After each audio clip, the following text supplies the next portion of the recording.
Now you're here in flesh and bones. My heart beats so, and it's scaring me to death. Wait a minute, my girl, by Volbeat. The year is 2020, where we focus in on eastern Massachusetts. There has been a large increase in random kidnappings that the police, FBI, and CIA have no leads on. However, 3 newly awakened Stan users will put themselves to the test to stop the kidnappings from happening further and see what could be the purpose of such a phenomenon. Our heroes are Gamer X as Tyson Reddick. If I could change, I would take back the pain. I would retrace every wrong move I made. If I could stand up and take the blame, I would. I would take all the shame to my grave. Easier to run, Lincoln Park. Korak as Dan Burnley. Baby, I'm howling for you. Da, da, da, da, da, da. Chills as JK. Yeah, it's a wonder man can eat it all. When things are big, that should be small. Who can tell what magic spells will be doing for us? And I'm giving all my love to this world, only to be told I can't see, I can't breathe, no more will we be. With Alatos as the DM. How's that for equality? Welcome to the Tomb of the Red Giant. Bark, bark. Oh no, the death traps! They're claimed their first victim! I can't believe someone died. So, would anybody like to give a recap for the audience of what happened last episode? Or should I go ahead and do the recap? I can give it a... Oh, you want to do it? Why don't we both do it? Like, I handle the first fight and you take the second. Okay. Okay, so the first fight is, in the middle of the night, we made a pit stop because we had been traveling for like a day straight, getting in like 5 stand fights at once. We appear to be working on part 5 hyper-abbreviated time for our story here. And however, in the middle of the night, like right at the crack of dawn, JK and Dan noticed someone spray painting my car.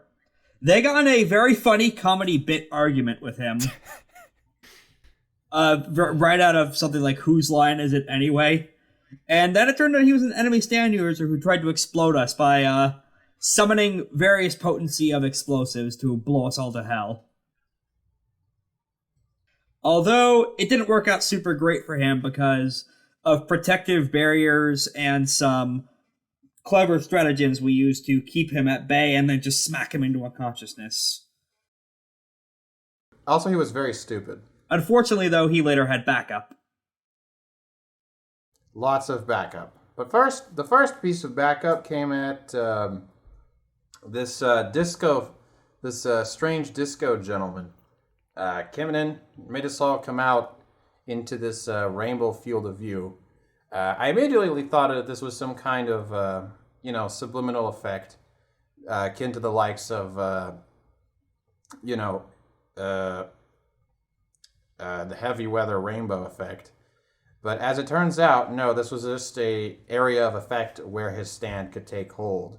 His stand essentially operates by making a simulacrum of our stand abilities, and then using that ability to catch us off guard individually. We ended up being able to sort of outrange and zone him out enough time for Tyson to just sort of take him out of commission. That unfortunately, while he copied Lincoln Park via the inferior zebra head, he copied the weaknesses along with the strengths. Yep. Unfortunately, that was not the last of them. The man got his head blown up by a stray bullet fired from... Judge, I'm guessing? From an unknown assailant. Judge, got it. Indeed. And several seconds later, a second shot very narrowly avoid hitting the bound Nicholas, who we were also questioning, and we just yanked him through the floor and bolted for the car the second we saw Disco Dan's head explode. Mm-hmm. And I presume we got away for now, but I'll let the GM say what happened. In theory. What's it? So you all saved Nicholas. You got in the car, you sped off after the second shot rang out. Again, you didn't quite see who this assailant was or what type of specific gun was used. But all you do know is that 2 gunshots rang out. One Ace Rogers got his head exploded. And you all managed to save Nicholas before speeding down the highway again. I think it did wing him in the neck, so... Yes, it hit him a little bit, but nothing fatal, obviously. People survive some ridiculous things happening in this show. From the experience, JK may have awoken to a new mysterious power. Indeed. So as this is happening, as we're driving, I'm just muttering under my breath, shit. Of course they fucking send the Wetworks eventually. Yo, Graffiti, who the fuck was that? You can see Nicholas. I'm presuming Nicholas is beside. I want to say Dan is the one usually in the back of the car. Yeah, that checks out. I normally ride shotgun. What are you talking about? Because the last time we had this car discussion, it was usually. We were all running from a sniper. We could be out of the normal order for now. This is also fair. So, who wants to be in the back, or do both of you want to be in the back with Nicholas? I would probably be in the back with Nicholas since I was trying to make sure he didn't bleed out.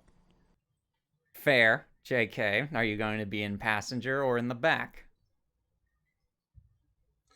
JK is in the back, just sort of catatonically looking at nowhere in particular. That is fine. You are absorbing your new ability, which we'll get to in that, and also just catatonically, trying to, parse seeing a guy getting his entire head blown off. Mm-hmm. This is the first human death probably any of us have seen. Mm-hmm. Or at least anywhere near this violent, because we have gone to pains to make sure that our previous foes were just out of commission and retire rather than dead. Yep. It's true. Yep.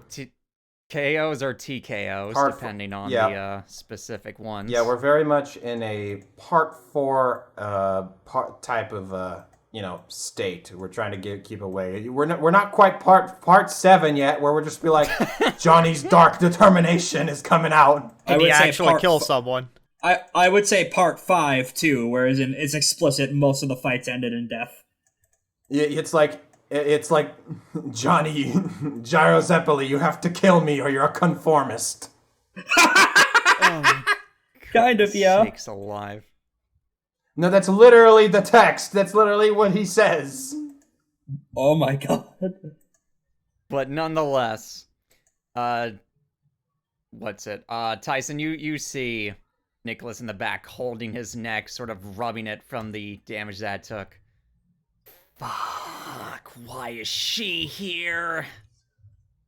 Who? How did she even get here? She's an How did she find... She's an assassin. A damn good one from what I heard too. But that just looks like my girlfriend, who left. Ugh. He looks at you for a second, and he's like, No, I'm not even gonna go there. No. Oh, goodness. The leader, Dan? she hired her to make sure things like this wouldn't happen, but I didn't know she was gonna be trailing me and Ace. I mean, why Who wouldn't is she? I don't know her real name. No one does, but apparently in the underworld she goes by a moniker. Her code name is Pockets, because anyone she can kill, she just needs to fit it in her pocket. What? So does she have cookie pockets is what you're talking about? No, like a pocket dimension? Like a shrink ray? No, as in like if she can carry like a small knife or a nail or something small enough that can fit in her pockets, that's all she needs to kill someone with. Oh, so she's like that one character from, what was it? Yu Yu Hakusho? who just like snipes people. So with she random can make stuff? she can make anything a weapon then. I don't know her abilities for sure. I never saw them myself, but I mean, you just felt them. yeah, I felt something. But how the hell did she find us then? She must have been trailing either me or Ace or someone. Yeah, probably him. It's not like it's hard to miss the rainbows going up all over the state. Ugh. Fuck, and if she saw me getting in with you three, oh, fuck. Hey, welcome to the team. Fuck this. Would you rather die? He kind of ponders this for a second before he's just growling to himself. Fine, fuck me. No. Oh. Dan, I Yeah? need you to cut the bullshit. Are you serious about her being your ex? No. No, Okay. I'm not. That's the joke. Oh. God damn it. I mean, I think there's more than that to damn. So when you say, damn it. So when you say she needs to fit something in her pockets to kill, what does that mean? It just means that she doesn't need much for resources as an assassin. She takes minimal amount of equipment, like that one dude from the video game. What's his fucking Oh, name? Solid Snake. No, the bald dude with the barcode. Oh, Joshua Tomar. Agent 45? Or was it Agent Agent 69? 69? No, Agent 420. No, it's the guy from Hitman. Agent 47. Yeah, that's him. She's kind of like that, except, super fucking scarier. What's scarier than Agent 47, though, dude? Her. Agent 48. Oh, fair. So, essentially, what could she have fucking, I guess it must involve, like, throwing something. Or maybe, I don't know. It's gotta be sight-based then, if it just works like a normal projectile. Like what you did with the fog. Can you do that again? That was Ace, not me. Yeah, and additionally, JK is just sort of crouched, like sitting outside of the range of like the windows, just trying to like keep his head away from any window. Mm-hmm. Because like a man got his head blown off by something. I'm guessing she just used a pencil to complete the whole John Wick illusion. I don't know. But yes, Just generally keeping your head down, I presume, JK. yes, and as my head is down, I noticed something on the seat, on the seat right behind Tyson. Okay. That I can generally see, so like on the back, really. There's a tiny door. Oh, okay. There's a tiny door right on the back of Tyson's seat. Okay. Just like quite close to the closer to the ground, but not quite there. Mm-hmm. I'm just sort of looking at this, and I'm like, huh. I reach for it, and then I'm gone. It really is the Coraline door. Shit. So all of a sudden, and this is for all of you, at one moment it looks like JK is reaching for something, and the next he just vanishes out of existence. Immediate screeching stop on the side of the highway.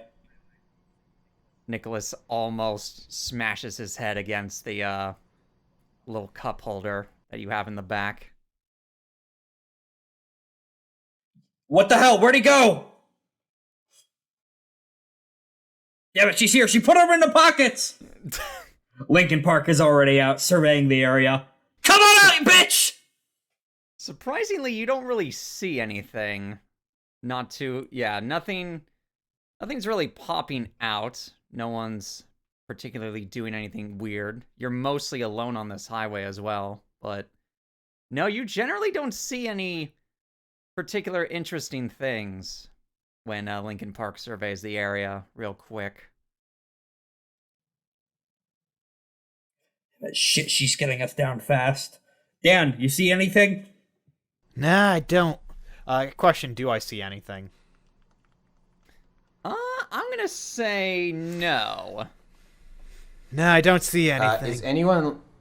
Is anyone left in the car? I am. In the car? Yeah, I don't think we left. I was just having my stand float outside. You hear finger snapping coming from the back of your seat. What the? It's my hand. Emerging from the back of your seat.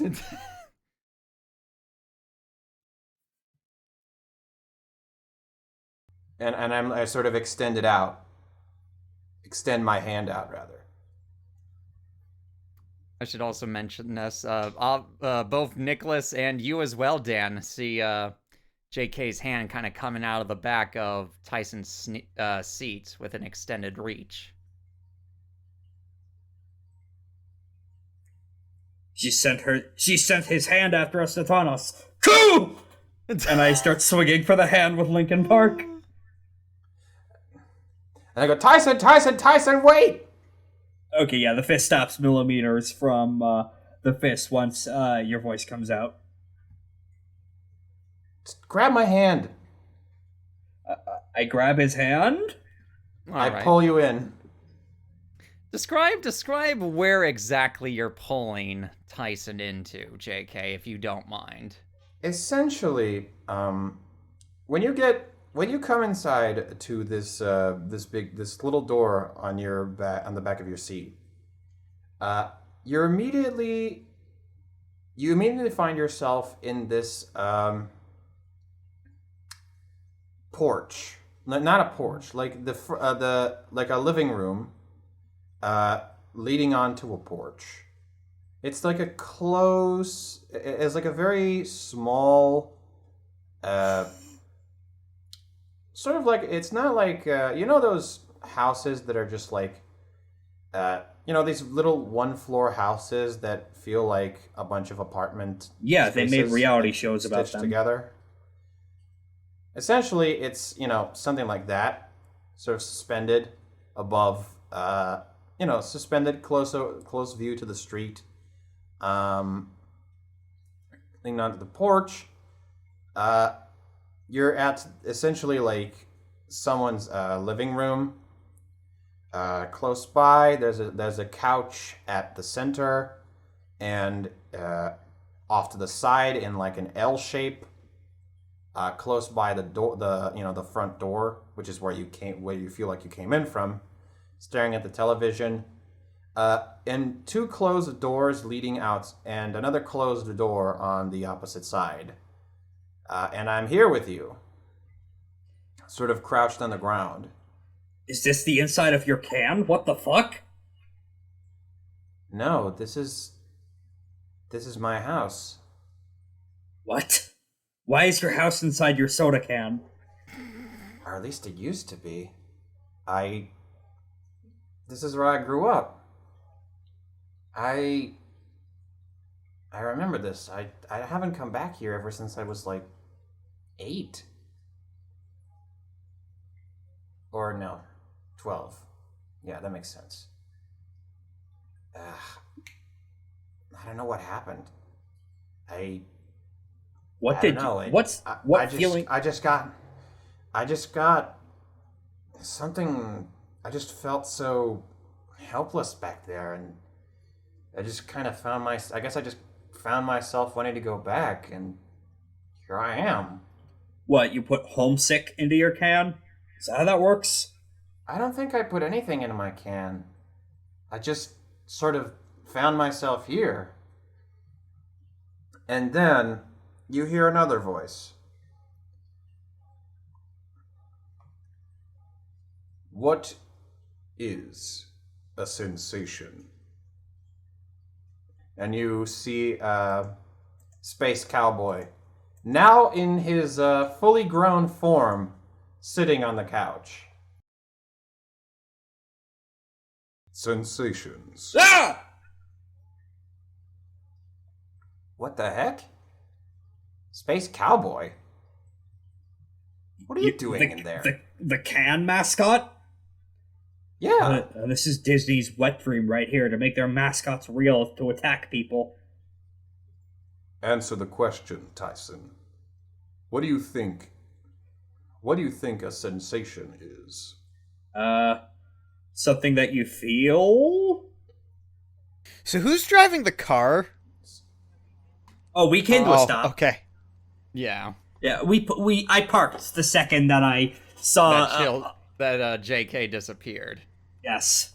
All right, and I Since- don't think I was dragged into the can, right? Okay. No. You could look around and look for the door. I won't. But yeah. Spaceboy continues. The sensation is heavily linked to the receptions of your brain. These moments are cataloged specifically and require specific chemicals in your brain to parse. Those chemicals don't go anywhere after you are through feeling them. They remain logged into your memory. A sensation is a moment in time. There was an experiment conducted not a couple of years ago, that linked sensations to memory. The students who had chewing gum, a specific brand, before and during the test, were found to remember the subjects that they had studied more closely. That is because they could feel those points in time linked together. This is the next stage of that process. This is your portal to the past. This is virtual insanity. First question, where the hell did you learn about that frigging experiment? I don't think Stans get to read science journals much. I am linked to another moment in time. There are things I don't know. There are things I know that even JK doesn't know. The mind works in mysterious ways. I am not going to get a better answer than that, probably. Probably not. Breaking character remote. That was an excellent Hirohiko Araki Wikipedia dump. Well done. For real. I was having trouble sort of parsing it in my head because I was trying to look for the right words, but yes. Listen, if the final boss of part 8 can stumble and have weird sentence fragments when he gets flustered, so can you. Oh, goodness sakes. I remember this. This is... Let me see. March 13th. 19... What year is this? What year is this? 2020. Oh, it's 2020 in the series. Okay, so this is 20. Yeah, so this is 2017. This was when we were coming back from. This is when we were coming back from school. We went to go watch that movie. I don't remember what it was called, but it has something to do with dinosaurs. Ugh. Was it Velocipaster? I don't remember. Had some weird movies at the town I grew up in, but I guess so. This is like a safe haven or something. I don't know what happens. I don't know what happens when we leave the room, but I don't think she'd be able to get us here. We should at least get some time to think up our strategy.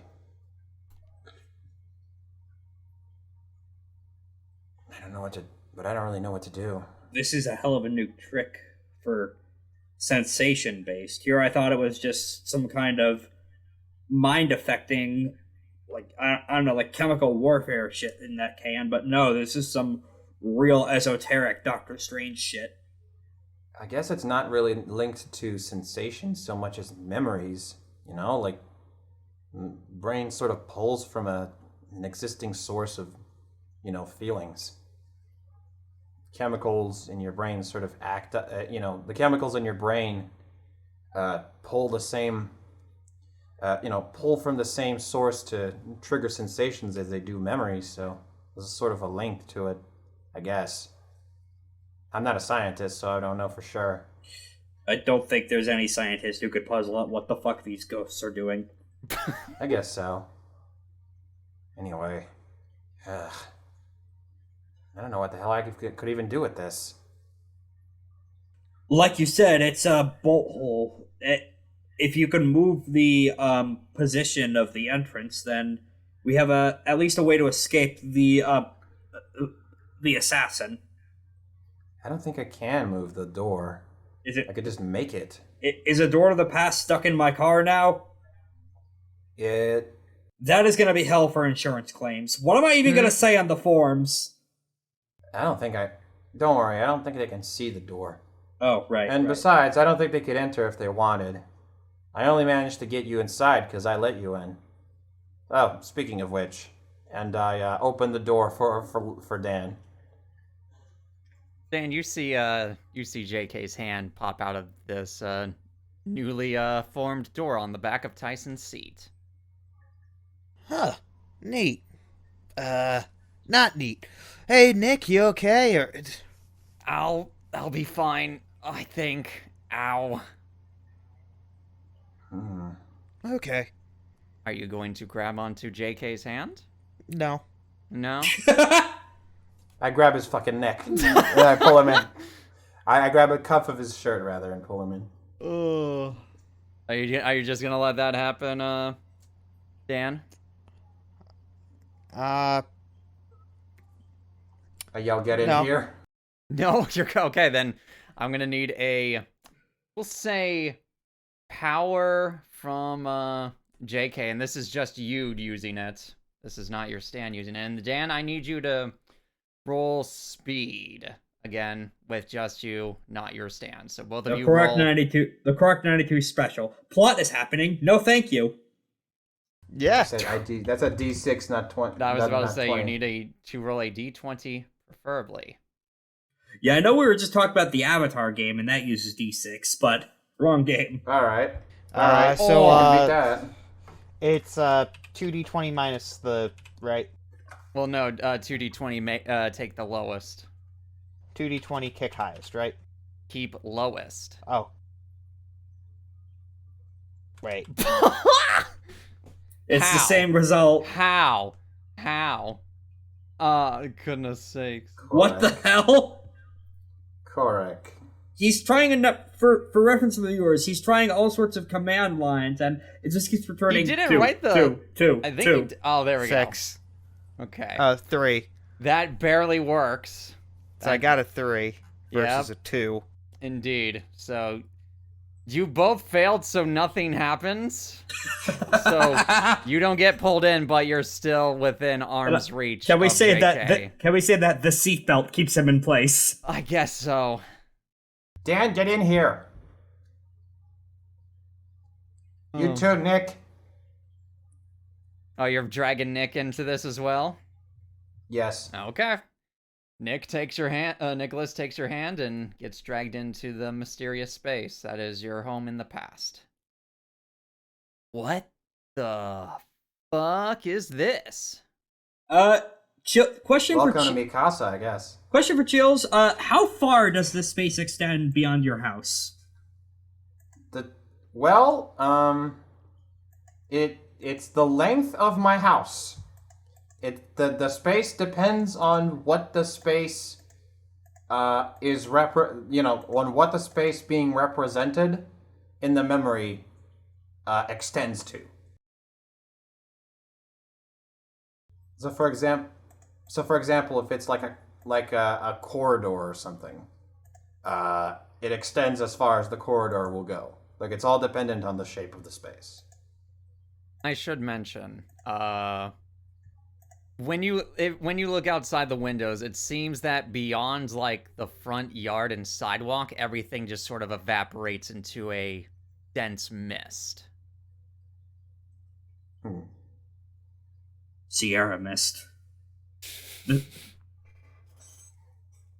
Yeah, it's like everything is floating in the sky. And a sea of soda. How appropriate. Mm-hmm. Nah, it's just it's just like floating in a like a formless sky with surrounded by clouds. Then two great titans emerged, the Bionis and the Maconis. Alright, so by now, Tyson has, like, is there a chair or a swing on the front porch? No, the porch is also not real. Like you gotta only the things inside the room are real. Okay, you see Tyson trying to sit on a chair on the porch and it's not working. No, if you try to sit on a chair on the porch, you leave the room and you go back to your car. Oh, okay, well I guess I'm back in the car now. All right. But yes, you suddenly end up back in the car, back in the driver's seat. Alright, can you guys hear me in there? Yep. That is a great question. Chills. Would Tyson's words technically reach you inside of the memory? Hold on, I have an idea. And then I reach into my my drawer, into the ghost drawer essentially, and I pick up. What would be an instrument for like? I don't know if I could think of like an instrument for hearing into things. So I guess I would go for like a mirror. Okay. So I put my hand outside the door with the mirror, and I use that to like reflect what's going on outside. Okay. Into the room. I think I see what you're getting at. Okay. So there's just like a giant mirror in front of the door now. Mm-hmm. I'm guessing outside outside of the door you can see the outside world. Okay, I'm going to keep driving. We have to put more distance between us. I can see the outside world through the mirror. Okay. But not through anywhere else. Gotcha. Okay, so if you can hear me, I'm going to keep driving. We need to put more distance between us and the assassin. Yeah, All right. Is Nick gonna be okay in there? Yeah, it's a normal space. Okay, because I don't want to go in there. Why? It's creepy. You're creepy. I know. Well, I guess you got me there. Got him. All right. So you keep on driving, and where are you heading exactly? What is your destination? I think after frantically driving for several miles, severing the speed limit to get away from the gunfire that's still ringing in my ears, I probably would have briefly stopped and checked the map and then rerouted towards Salem. Okay, so we will head over into Salem. Surprisingly, not much activity, thankfully. But eventually you do arrive in the town of Salem. I'm imagining you're going to head to the church. Yeah. Yes. That Nicholas talked about. Mind you, there's a lot of churches in Salem, so it might take some looking to find what we need. I'm gonna put on driving my big red car by the Wiggles. Okay. You do that. But eventually, although it does take some time, you are able to find one specific church in northern Salem that has been abandoned for quite some time. And seems to be quarantined off to the public, which does match the description that was given to you. Right, I park several blocks away, making sure to pay the meter this time to avoid an incident of the ticket from prior, and then I pop my head into the door. Wait, we got I a found the ticket church. last time? Tyson did. Oh. Okay, I'm coming out, and as soon as I come out of the room, Nick and I are jettisoned out, and the door disappears. All right. Like just shoved into the seats. Well, I can't say I've gone through something like that before. God damn. You're crushing me. Nope, stop here. All right, thanks. Now, how is this gonna go? Are you gonna get in our way again, or... No, I'm staying the fuck out of this. No. I'm gone. This is the last you three are ever gonna see of me. Why'd you say that, man? And what makes you think that they're gonna let you walk away either? They are. Because as long as Sophia doesn't see me, I'll be fine. And you think she's not passing the word on to her employer? I have no idea if she knows that I got in the car with you guys or not, and I'm gonna bet she doesn't know. At least, well, then that'd be a pretty dickhead move of you. That's for damn sure. Well, I mean, same with you trying to kill us. She seems... Listen, Sophia's popped up in... If I remember what these two said previously, Sophia has some weird dream magic, like Sandman style, like or Freddy Krueger shit. It's safe to say she has some kind of communication network, and for all we know, these pockets could have just told her everything about you being in there with us. Fuck me. But I can't go around just helping you guys, you know? Why not? Got no reason to. Yes, you do. Survival. You saved my life, sure, and well, I thank you for that. No, I mean, we mean that as in, you kind of need to, like, we're not trying to say we're a savior complex. I'm just saying, like, you might want to think your options over a bit. Well, let's see.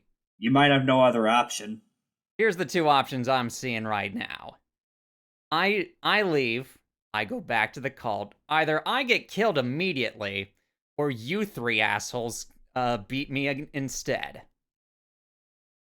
I don't want that to I would prefer not to get a second ass beating today. No.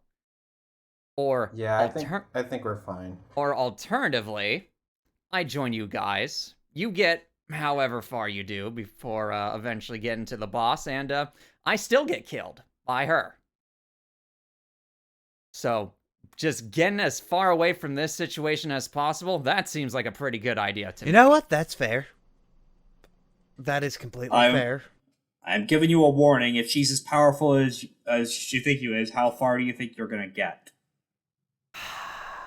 That depends on where I go, I suppose. I mean, as long as I don't go to Haverhill, Boston, or Bedford, we'll be fine. Or I'll be fine. What's in there? Those are other places of operations that some of the we've been through have been at. We've been through Haverhill and Bedford already. Yeah, so, I wonder how Holly's doing. And James. I wonder if they're dead too. Smash cut to a county jail where you see James in a jail cell and Holly in a different jail cell in the women's ward.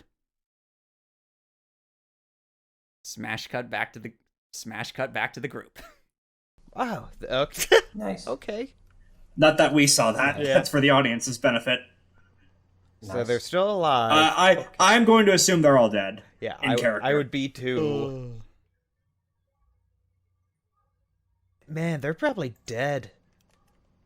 Oh, it doesn't matter either way. I can't go to Bedford. I can't go to Haverhill because we've hit those places already.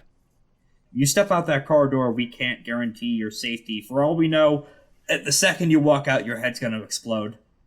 No matter what you do. I don't think her stand is something... I don't know. I don't think it works like that. If she's not nearby, I think I'm fine, but Obviously, I don't know for sure until I go out there, and I need to get my ass moving. Quickly. So while I do appreciate you three saving my life for no damn good reason,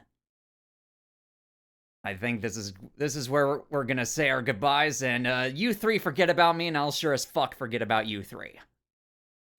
I think we have our whole horse. He's gonna show up whether he wants to or not. Oh, he is going to step out of the car, spin himself in a circle once before just stopping in a random direction. He opens his eyes for a second and sprints. That's a dead man walking, ain't it? Maybe. Better that than another fist fight. His stand didn't even have hands.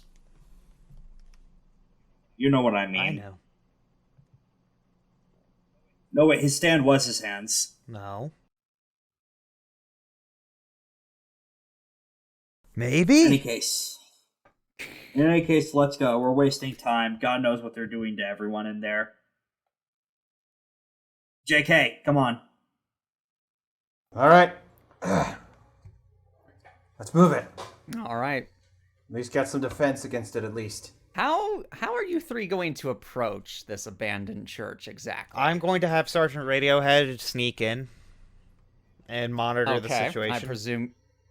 I'm going to density fuck myself to no clip through the floor again and approach from below. Okay. Oh my. Okay. I guess I'll just put on my hoodie and Oh no, I'm in the back rooms. give it a good look, sort of go along the wall and see if I can keep a memory close by. Maybe. Okay. Let me see. Okay. Just sort of talking to myself, just sort of like verbally. I just look at everybody and say, you do know this is my shtick, right? As everybody just ignores Dan and his only use of the party. Oh, goodness sakes. Don't worry. So I'll do this in this order. We'll go to Tyson first. So what exactly are you doing? You're just phasing below, doing your usual trick? Yep, doing my Oasis diver down, knock off whatever, and presumably I'm going to try and emerge in some kind of basement if I could find one, following any pipes I see. By this point, I've secured a pair of swimming goggles, probably from a local convenience store, because otherwise, oh god, all this dirt in my face. Indeed. So before you see anything of any significance, eventually you're just kind of walking along sort of the unknown dirt river, as it were, and you feel something that gives you goosebumps on your skin, and the hairs on your neck instantly stand up as you get closer to this church. There is some sort of deep, malicious entity close by you. Well, this is Salem Church. They burned a bunch of innocent women here at the stake for no good reason. Indeed. Are you going to press forward? It's not like I have much of a choice. There's not much of a story otherwise if I don't. All right. You keep going eventually until you hit a point where the ground's gone, and instead is replaced with an infinite dark void ahead of you. You can see something in this void, though.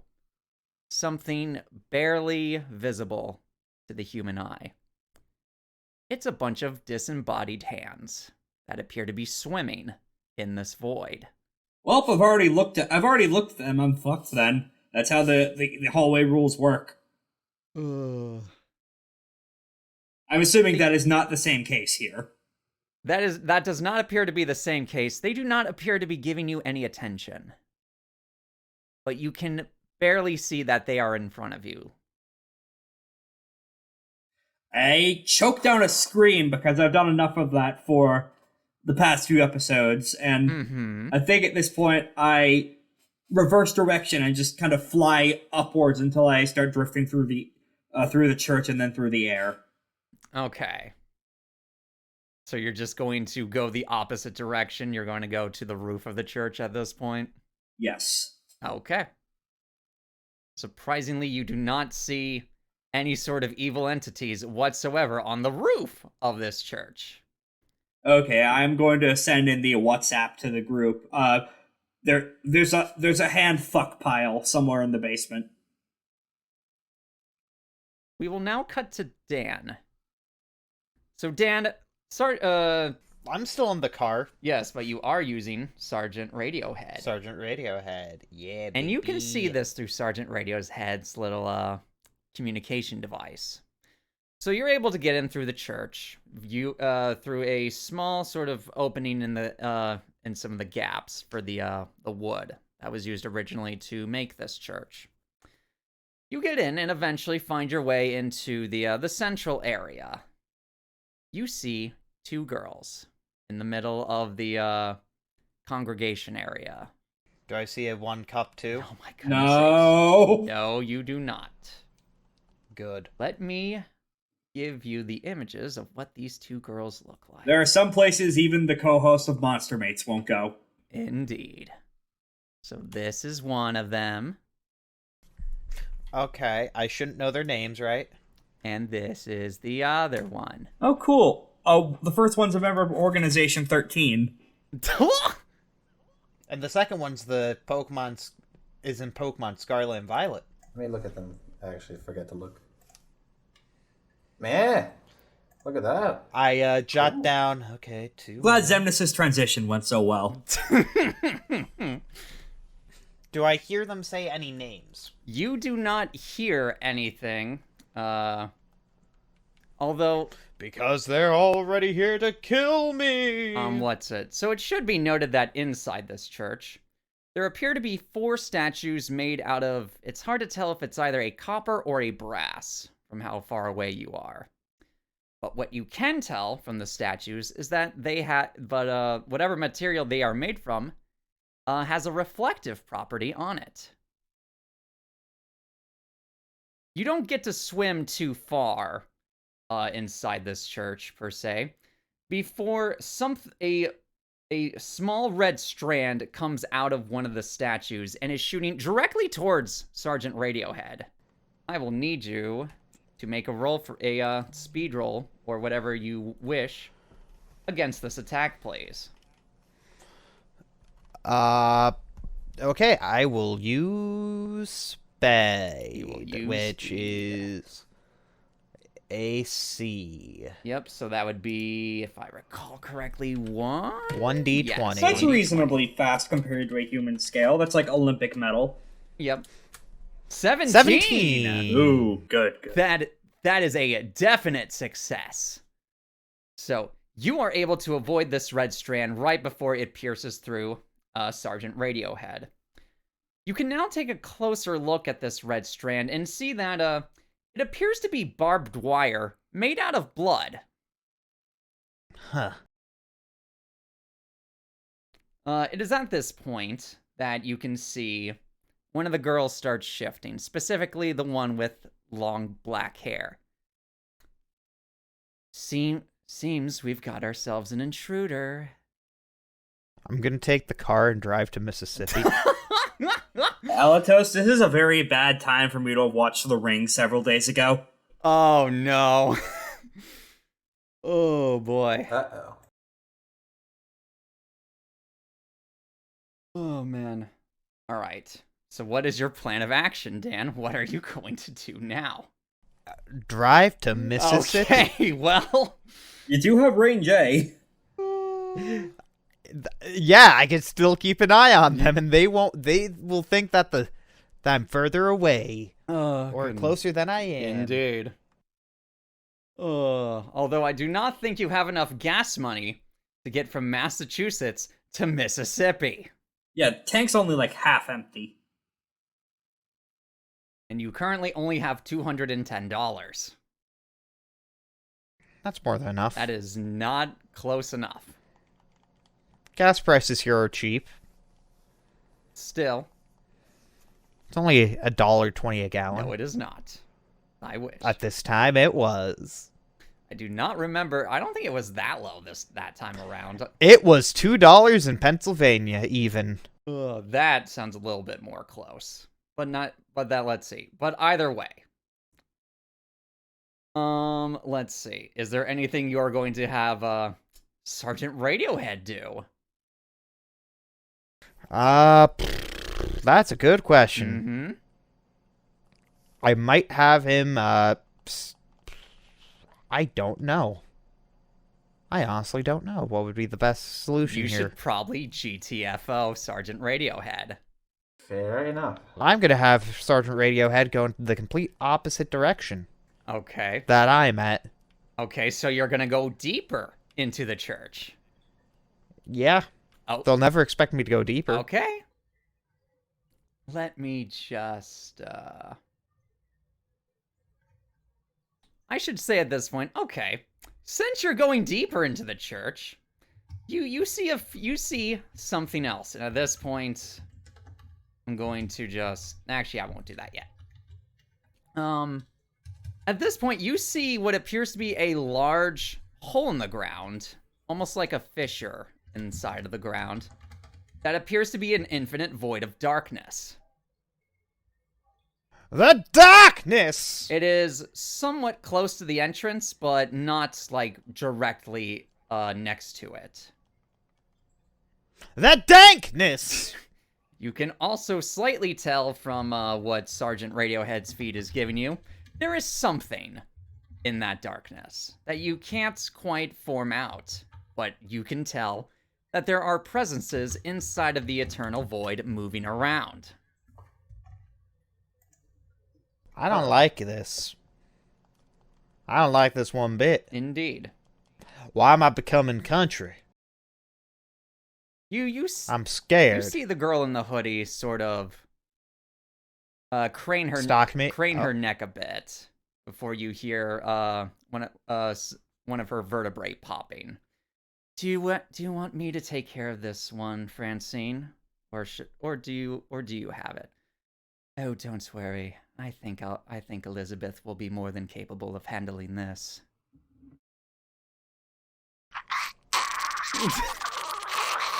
I'm scared. Well, maybe you shouldn't have driven away, because now you can't switch out your stand. I didn't drive away. Oh, that was a joke. Okay. That was a bit. That was a goof. It's that hard was to a tell in bit. an audio medium. Oh my goodness. Altos knew it was a bit. Oh, I wouldn't have let you done that even if it wasn't a bit. Either way. I know. I'm just lying. That is fine. It wasn't supposed to be a bit. But you just said, yeah, no, you have to take responsibility for your actions, so I get it. Indeed. We'll go to JK. Well, actually, this is a good idea because Sergeant Radiohead is somewhat fast and can avoid a lot of things. Indeed, but first we'll go to JK. JK, what are you doing? At this point, you have received the message from Tyson's WhatsApp thing. What was that message exactly, Tyson? There's some kind of infinite evil hand orgy in the basement.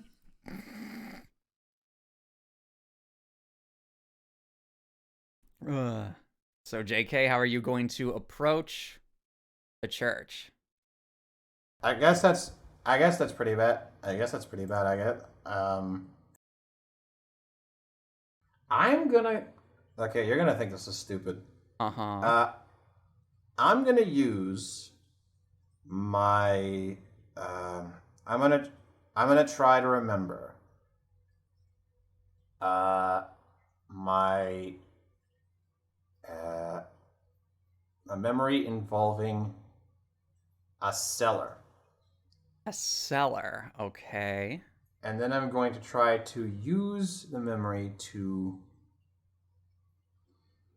climb on top of the church and get and like sort of get a bird's eye view from like an angle they aren't expecting.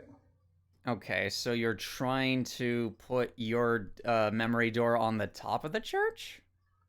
Yeah, so I can get on top of the church and look down from like a glass stained window or something. Oh, I see. Okay. Probably run into Tyson doing the same thing. Yeah. Hmm. All right.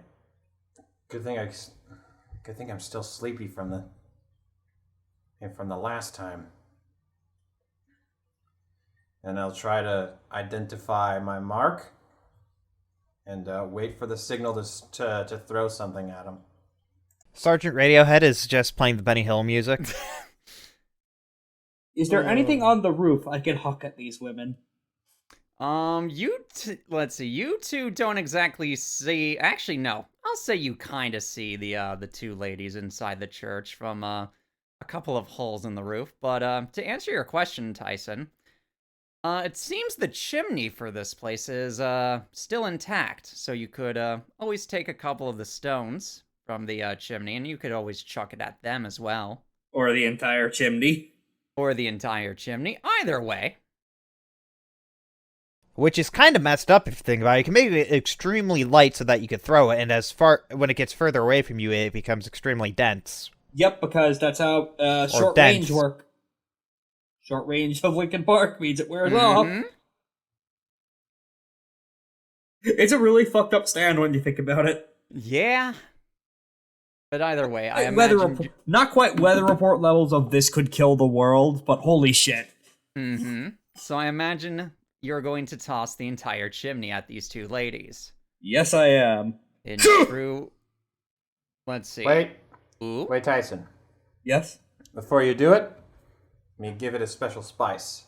Okay, And then combo attack. I put my sleep mist in it. You're gonna put your sleep mist on the stones of the chimney? Inside like the pipe of the chimney. Ah, okay. Let's see. Sort of accumulated in there. Okay. I'll say you don't quite see the mist forming in the congregation area when you do. I guess I could just shove the whole can in there and just Now, have Tyson do normally I roll these kind of attacks with power, but given how I can only kind of see them, this sounds more like precision. So unfortunately, this probably is a bad stat roll. So let's see. Question. Uh-huh. Can I give him the coordinates because I can see it through Radiohead?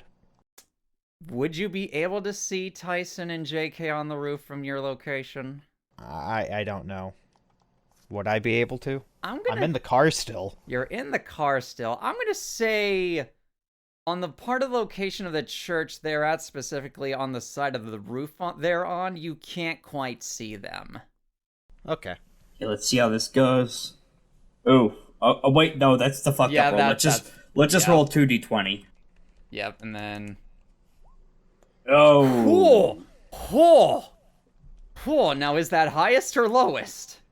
Lowest. I have precision Oh my D. goodness sakes alive. That is a definite failure with a 2. Brother. So at this point, you open up the, you basically take the entirety of the chimney with the power of Lincoln Park and lift it with your stand and try to sort of almost spear throw it like you did with Ace and the satellite antenna back at the motel. Not quite the same desired effect, however, as you just end up smashing 2 of the brass statues instead. The 2 girls look up and see you two. Oh, Well, boys, come on down. There's enough room in here for all of us. This is coming from the lady in the black hoodie.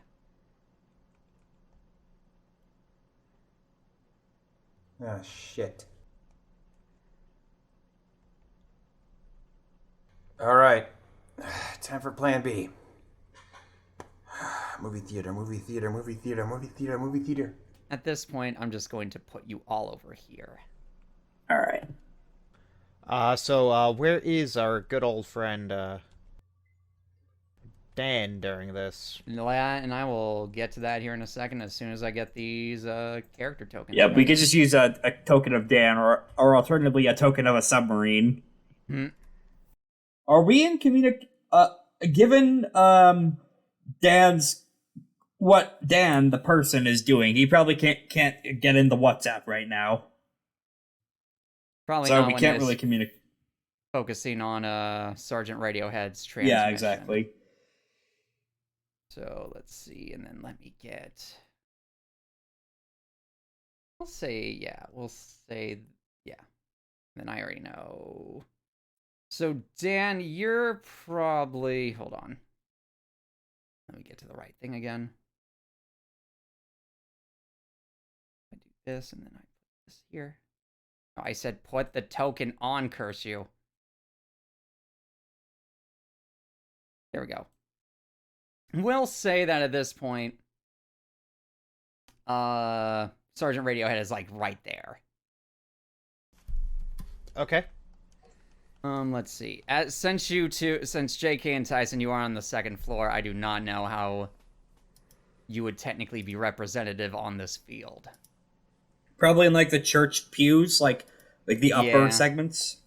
Like here, I guess. Yeah, just on an upwards escalation. I need to go get a certain something I forgot as well. But yes, we'll say technically combat has officially begun at this point. Oh goodness. So, what is everybody going to do for their turn? And since Tyson, you technically went already, JK, Dan, you have the field. Well, you just saw what I did. Yeah, you just removed yourself from the battle map. Yeah. You know, there's something to be said about avoiding adventure just in an AP. That's not good. A good look for the audience. Indeed. Well, no, my goal is to escape the 2 stand users. Ah, that's fair. Because it's a 2-on-1, maybe worse. That's fair. That's fair.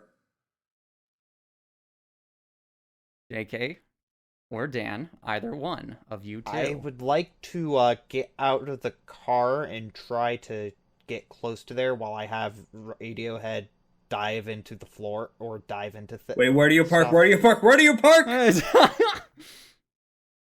Which one's the one with the threads? We don't know. You can't tell for sure. But Dan knows that it's the one in the hood. I guess I'll grab one of them at random. All right. Do you see All right, them? you're gonna have to trust me. Like, Dan's not with you guys. They No, see them from the hole in the roof of the church. Ah, okay. Yes. All right.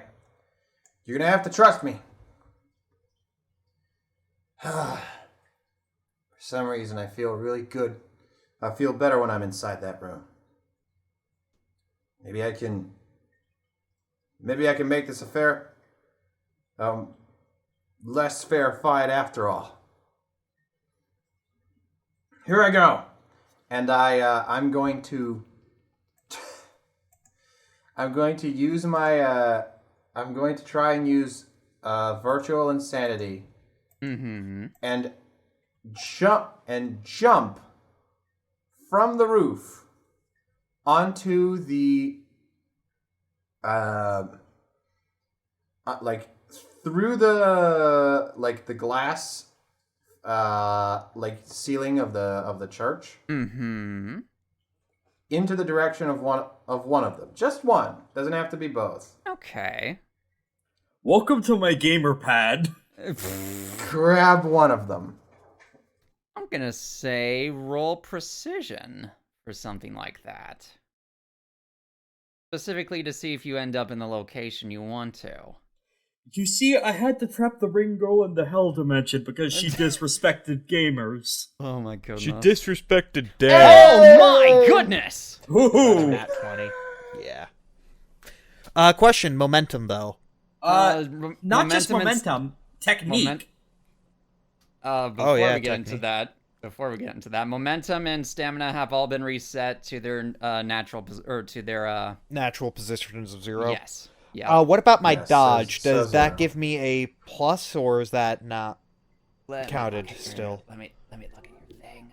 From the 17, from the... Let's see. We'll say that counts. So yeah, you'll have 1 momentum. Okay, I just wanted to ask. I'm not trying to metagame No, or you're anything. fine. I'm just...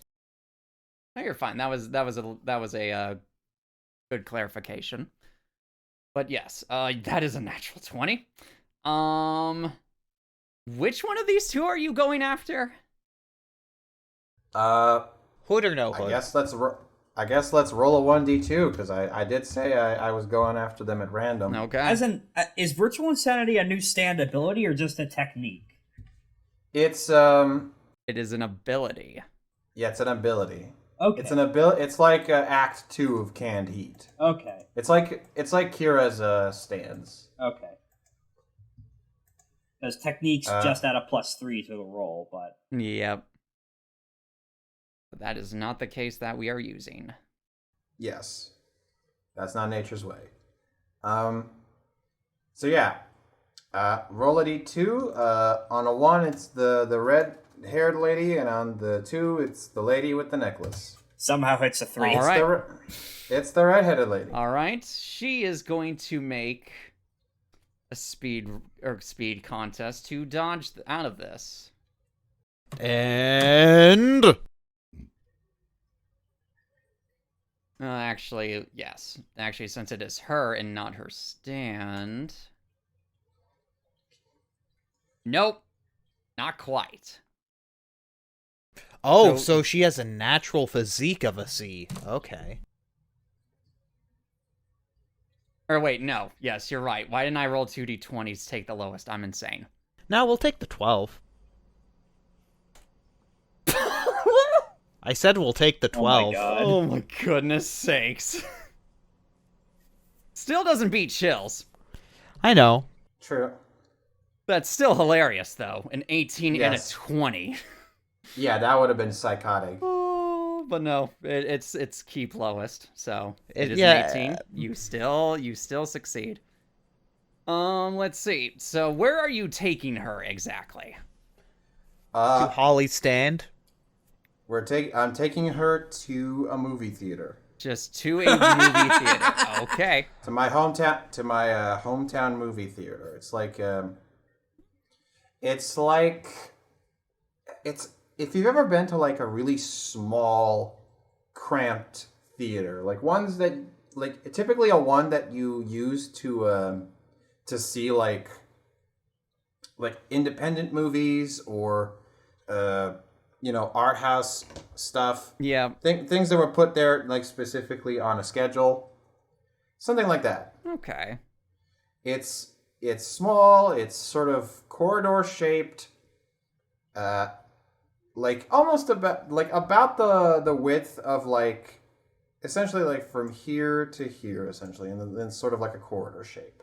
Okay. A super small movie theater then. Yeah, Okay. we're just in here. All right. We'll get to that in a second. Dan, what are you going to do? You just saw JK take away the woman in the black hoodie. I am going to question reality while trying to get as closer to my stand while I don't know, trying to do evasive maneuvers against her, the other person. Okay. Maybe do a headbutt with the Okay, stand. you're going to try and headbutt her with Sergeant Radiohead. Yeah. She is going to roll against you on that. Alrighty, so I'm guessing I would be using power here. Yes. 16. Let's see. And did I? Yes, I did. So that is a natural 20 for her. Oh. Let's So see she if I have my- dodges, I'm guessing. Not dodged particularly. She instead, more red wires come out of the other brass statue. Oh. and hit against Radiohead. Do I lose momentum even though I technically did pass this with a 16? Since you succeeded, no, it does. I don't think that takes. I'll double check. Let me look at contest real quick. I need to. It shouldn't, but I want to double check. Let's see.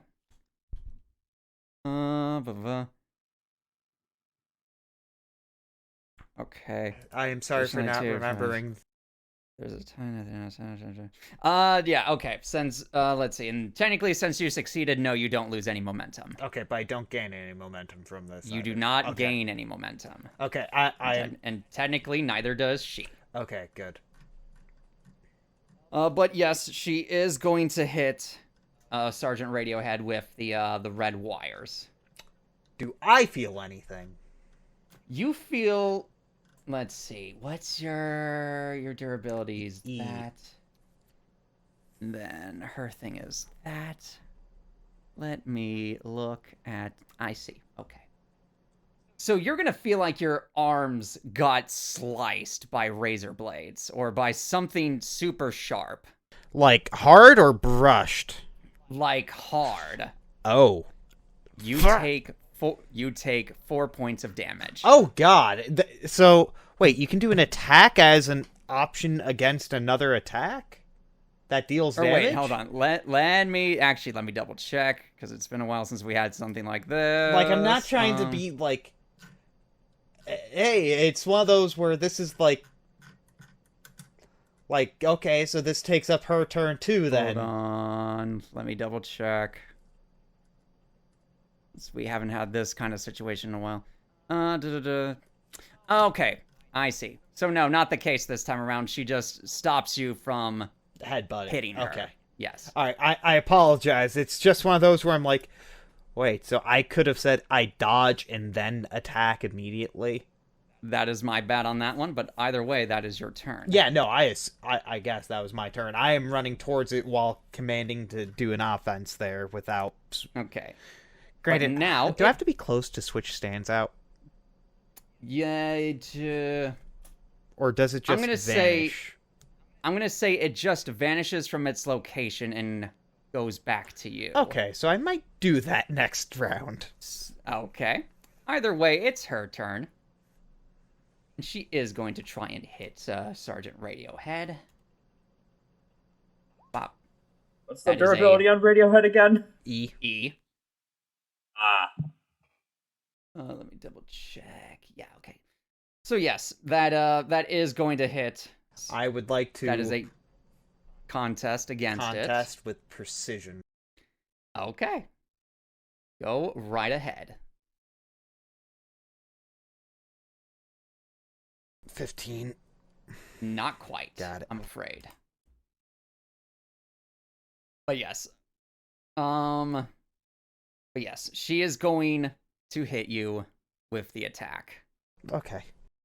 It is going to go through, and now it will take the 4 points of damage. Against my arms, or... Yep, same thing. Your arms feel like they are getting sliced by something super sharp. You take 4 points of damage. Okay, so I'm at 6 damage. Yep. Let me get this going. And now, we turn to, Do I take any damage or injuries? You take 1 light wound. Alright, on the arm? Yep. We'll say most of the blades hit your right arm, or to the equivalent of your right arm. But now we go back to the other woman inside the movie theater dimension. This is where the Chainsaw Man opening takes place. So I'll say this much. JK, you're in this movie theater area with this girl, yes? Yes. It looks like she's trying to do something, but whatever she's trying to do, it isn't working. Shit. Fuck. Ugh, why does my stand not work against something like this? God damn it. It's not a physical space. Not literally. Ugh, damn it. Well, guess you and I are just gonna have to deal with each other for the rest of the fight. You and me. She kind of flicks the right side of her hair out of her face a little bit. Well, that's fine with me then. Let's get to know each other, shall we? Oh no. I deep fried that personally. Oh, that's fine. You can, Nice. if you want to know me, look around.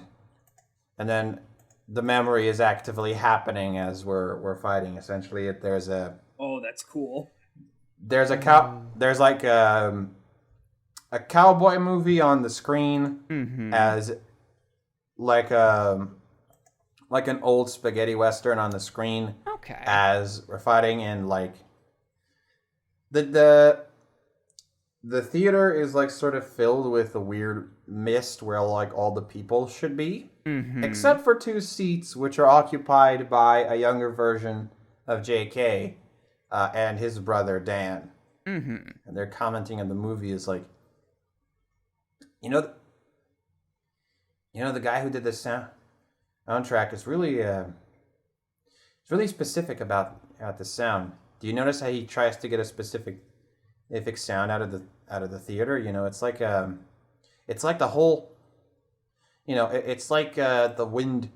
It's like the wind is talking to the viewer. You know, kind of like a weird tense sensation. So this is, by the way, JK's brother talking to him. Okay.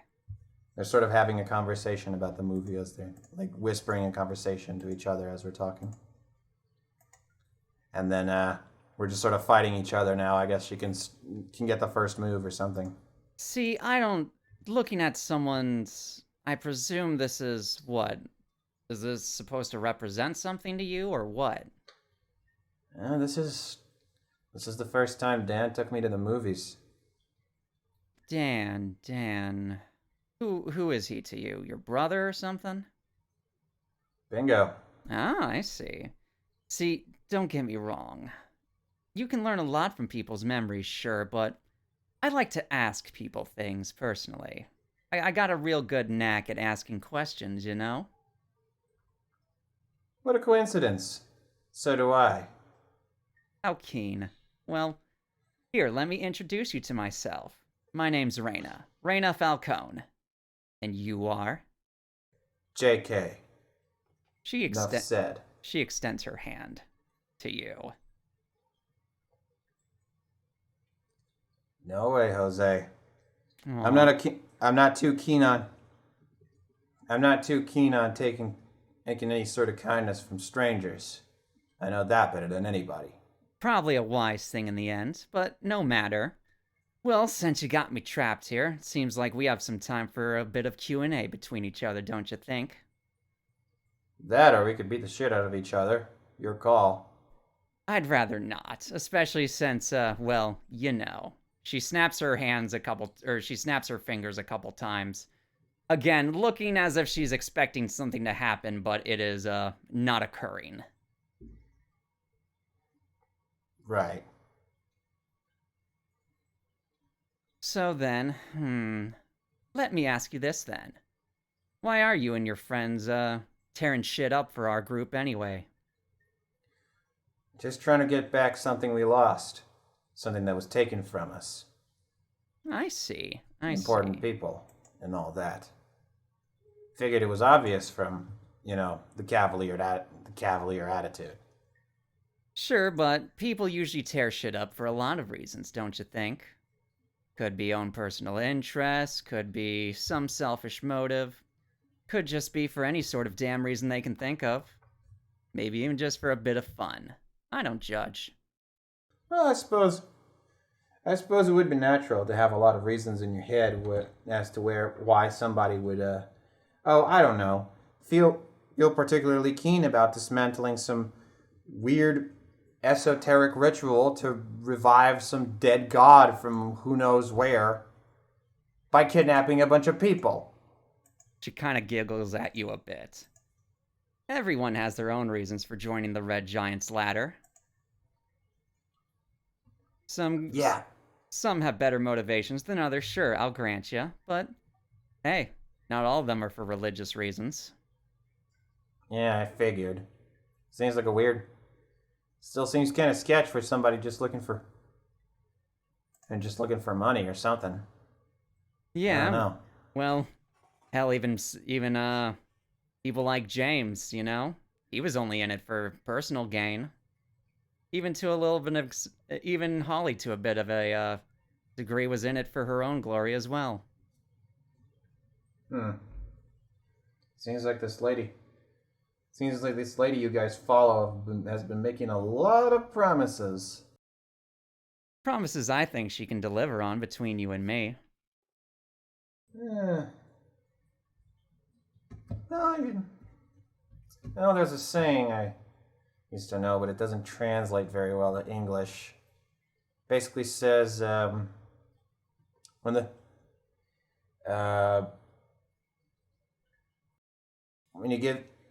when you give too much spare change, there's usually something wrong with that guy. It's hard for me to translate it very well, but I think the message is clear enough. We will now exit the camera out back into the church. That will technically be her turn. So we go back to Tyson and Dan and the other lady. There's no more ammo up here, so I guess I have no choice but to Superman dive down and try and tackle this lady through the floor by making my density crazy high. All right. So is this working like Men in the Mirror rules, where her stand is activating outside the room, even though she's not, it's not in the room with her? In context or in character, I will say you can't tell. This is probably another precision. I do mean out of character. And out of character, what's it? This is kind of like Man in the Mirror rules. Her stand is not able to get to you, it seems, or inside the thing as far as you're aware. Yeah, but is it like reacting or doing things as she's telling it to? I'll say this much before we enter into the new round of combat. Dan and also Tyson, you see this little hole in the ground, this little fissure start to move left and right a little bit. Before it goes back to where it originally was. Her stand is the hand orgy? It appears so. Okay, ignoring the hand orgy for now, I'm going to go with the initial plan I had of doing a meteor drop from the church window by making myself hyperdense and just falling on the remaining woman. I'll say, let's see. I'll say you can either roll precision or power for that one. I'd prefer to use power, given that's my better one. Right. We already have one new ability, Jen. I could save my power up for another day. Indeed. And obviously, this lady is going to try and contest against this. That is a natural 20. I do have a -1 momentum, so that's just a 19. Ah, okay. Lots of 20s today, jeez. You're telling me, man. And no, not quite. Not quite in the slightest. Oh boy. So you are going to hit her with, I presume, a little dive bomb kick. Yep, a little Linkin Park doing the big steppy.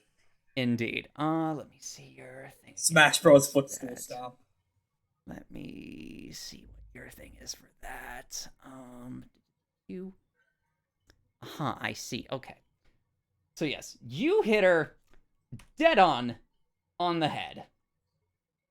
And you sort of fling her back into the pulpit, the surprisingly large pulpit. While you are now on the ground, presumably like right here. Once you get your token on the board. Oh, am I not on? 1 second. Yes, I do not believe you are on the board. Okay. Go ahead and move me as required. Yep, and you'll just be right there. But yes, you just straight up dive bomb kick this girl and slam her into the pulpit. By the way, there's a door on the ground. Ugh. Which is where Which is where we both entered the room. Mm-hmm. Although this door is near the giant pit as well, it should be mentioned. True enough. But Dan, it is your turn. Do I now see the woman? You see the woman with the long black hair, but the other woman in the black hoodie has disappeared. Huh. I'm going to desummon Radiohead. Okay. Where would I walk into scene? I'm gonna say you're basically going to be... When you arrive, you are over here by the little, I guess, Fire pit?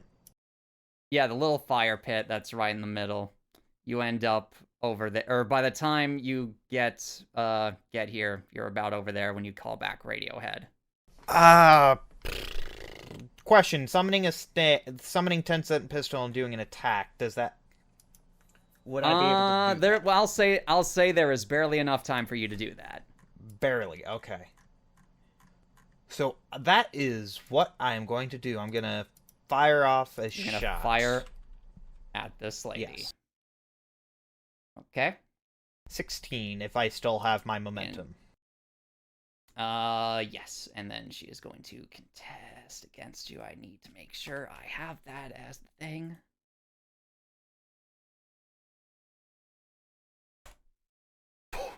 Let's see. Well, that is not going to succeed against your roll. Okay. Let's see. I believe that is a... Is that a moderate failure? A 7, I believe, is yes, a that is moderate a- failure. That is a moderate And failure. do I gain more momentum from this? You gain an additional momentum Okay. since you got a success and she got a failure. Okay, that's what I thought. I am sorry for asking about that. No, you're fine. I think I'm at 0 now on my end. Yes, you are, since you got the success on that dive bomb kick. And then, JK, I believe you have +1 momentum at this point? So Yes. that is power Okay, good. C. Let's see.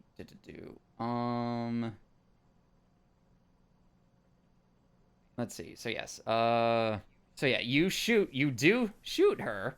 How is this gonna be looking for you? What do you mean by that? Like, tell me how the shot is.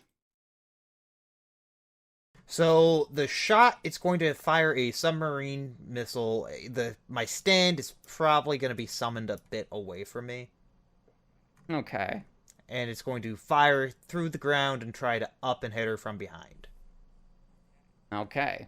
You're going to be basically doing a back of the head shot to this girl. Basically. Okay. I'll say because the pulpit is where the back of her head is, you can do a sort of slight to the side, slight to the back of her head. Okay. But either way, you position a 10-cent pistol in the perfect position and fire off a torpedo. Before she's able to react quite fast enough, you hit her at the connecting point of the neck and the head. Ooh. She crumbles forward and collapses. I did not mean to kill her. You cannot tell if she is dead or... Actually, was the shot lethal or not lethal? I don't know. That's- It's an explosive. It's up to you if you want to fire a concussive shot or not. It is up to dealer's choice when firing this. I'm going to say since you haven't... you guys have technically not murdered anyone, I'm going to say this is a concussive shot. Okay. Okay. I almost murdered Nick when he called me a poser. That you did, but nonetheless... Okay. It At is least, now... it could have been worse. At least you didn't insult your hair. Indeed. He did. Remember? Oh shit, you did, yeah. Either way, it seems that this lady is no longer a problem. Just like the one dude in Dio's mansion who got axed before we figured out what his stand did. Mm-hmm. Oh, goodness. I don't think he had a stand. I think it was just like a weird goblin. He might have He was been. He was a vampire, we know that much for sure. Yeah. Oh, right. Yeah. But nonetheless, JK, is your door? Would your doors technically still be visible for Tyson and Dan Yeah. to see? Okay. Yeah. So for Tyson's turn, I'll say this: Tyson, I imagine you do find the little tiny door from how JK described it to you earlier, but it is right next to the giant void of infinite darkness. Oh shit. That's bad. That it is. How will you proceed? So the door is right next to the dark stank hole, right? Indeed. Hold on. Or no, come on. Little git. The location referred to in Archie, in Sex Archie, as the sex hole. Somebody go Indeed. listen to that podcast. Very good. So I'll say you can where JK's token is, that is where the door is at. Okay. In regards to the permissions, do I still have general entry permissions from JK? I can, like I said, for every room you have to ask. Oh. Okay. I have to let you in. Seems like for that you would have to get closer to the door. Let me get closer to my microphone then. I was leaning back a bit too far. That's fine. Alright, shit, there's only one left, but the stank pits are stand. Got no choice. And I just lighten my density to run over and just try and propel myself to float across the ground towards the door like an astronaut in 0G. Okay. Let's see. I'm trying to think of how to go about this. Roll me... I'll say either roll me precision or speed. Speed is slightly better at a C, so let's do that. Okay. Uh-oh. That is a definite success. So, That's a 4. That's a 4. Or not success, failure. I slipped my tongue. It's fine. But anyways, you overshoot your intended location. Instead of going right to JK's door, you accidentally, although you are still in very light density astronaut mode, you fling yourself over into the middle of this pit. Shit. It is going to attempt to grab you. Let's see, and I'll say... I'm gonna go ahead and contest with durability, if that's alright. That is fine with me. 2d20, take highest, but -1 due to the momentum again. Oh my goodness sakes alive. So 18? Mm-hmm. Yep, that is an 18. This thing gets a, is that a yeah, that is a moderate failure. And then yours is a definite success. So you're able to maneuver yourself away from the pits before I'll say this. Right before you move out of the way, when you look into the pit again, you see glowing red crimson eyes staring directly at you. Before a flurry of hands start to reach out towards you. But thankfully you react quick enough that you get out of there in time. All right. Mm-hmm. You do a punch rush to get the hands out of the air. Yeah, bad. God, I should have picked a better punch rush sound effect. I'm sorry. It is fine. But I will say that is your turn. We go back to JK in the movie theater dimension. What are you going to do for your move, JK? I'm going to play Drive with Ryan Gosling. Oh no. All right. Since it looks like we're gonna be here for a while, till somebody comes get us. What's your stand do? Oh, it's a tricky little thing. It's a giant pit of evil. If something touches it, they start to hallucinate. Oh. Da da da da. Wow. Well, it's for the best I missed then. But a little secret between you and me, though. The stand's name is called the Dying Song.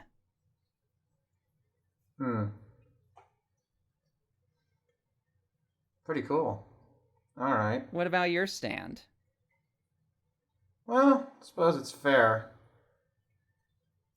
I got this one. This ability is kind of new to me.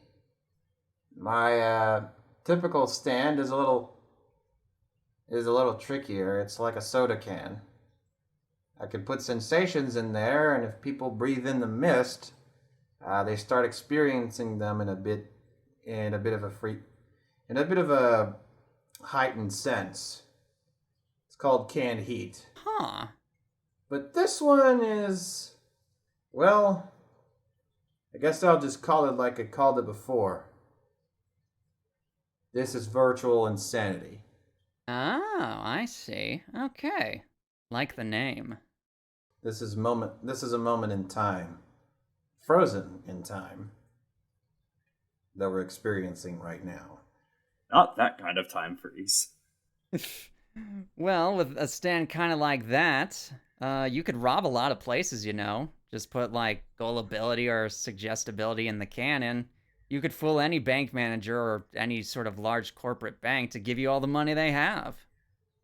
Not quite.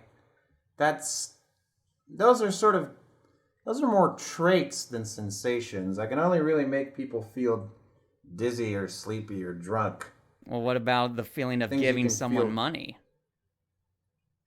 Again, not really a feeling. That's, again, more of a general action. I'm talking about things you can feel on your body, you know? Ah, okay. In a realistic sense. Huh. On a physical sense. I see. So who do you think's gonna win out there? My friend or yours? Well, I don't know. My friends are pretty tough. I'm just kind of waiting. I'm kind of just waiting to see what they're gonna do, but I might need to jump in after them. They're pretty strong on their own, but they're a little kooky. Aren't we all? I guess so. It'd have to be to go on this crazy ride. But wouldn't you leaving mean I'd get trapped in here, left to rot? Not quite. Hmm. The room can't exist without me in it. Okay, then if you wanted to get out, you'd have to take me with you then. Pretty much. Okay. In fact, I can't guarantee you'd. Though I can't guarantee it would be a pleasant escape. I'm sure it wouldn't be, especially for what's waiting for you and your friends on the other side. No, I meant for you. How's that? Well, how do I explain this? I hate having to explain these complex topics because I have to draw up an analogy on the spot. But you know, every room takes up space, right? Uh-huh.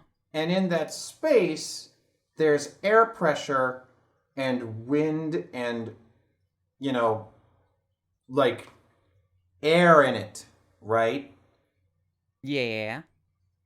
What do you think happens to a body when all the air and air pressure in a room suddenly has nowhere to go but one place? Oh no!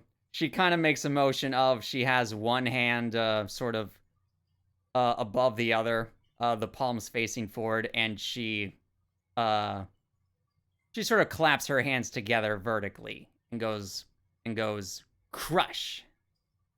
Not quite. More like more like and like JK makes a motion of like one like essentially like two little balls stuck together. Mm-hmm. And then he opens one of his hands and like jettisons it to the side like whoo! Ah. So then what are you waiting for? You want to stop our group, right? I'm waiting for the signal. Oh, so you're not going to kill me yet? I don't want to kill you. Hmm. That enough of that. I'm sure. Fine. Then I guess we're both waiting. Suppose so. And we will... Unless you want to throw a punch. I'm not really interested in that right now while the dying song's out there. We will now zoom out of the metaphysical space that is virtual insanity and back to our heroes. I am desperately trying to flail in the air to get away from the hands. And you have successfully done so. You are back. I'll say you are right here at this moment. Damn it, we need to get past those hands to get to the door. To get to the memory. What the fuck am I saying? My life was normal a week ago, goddammit!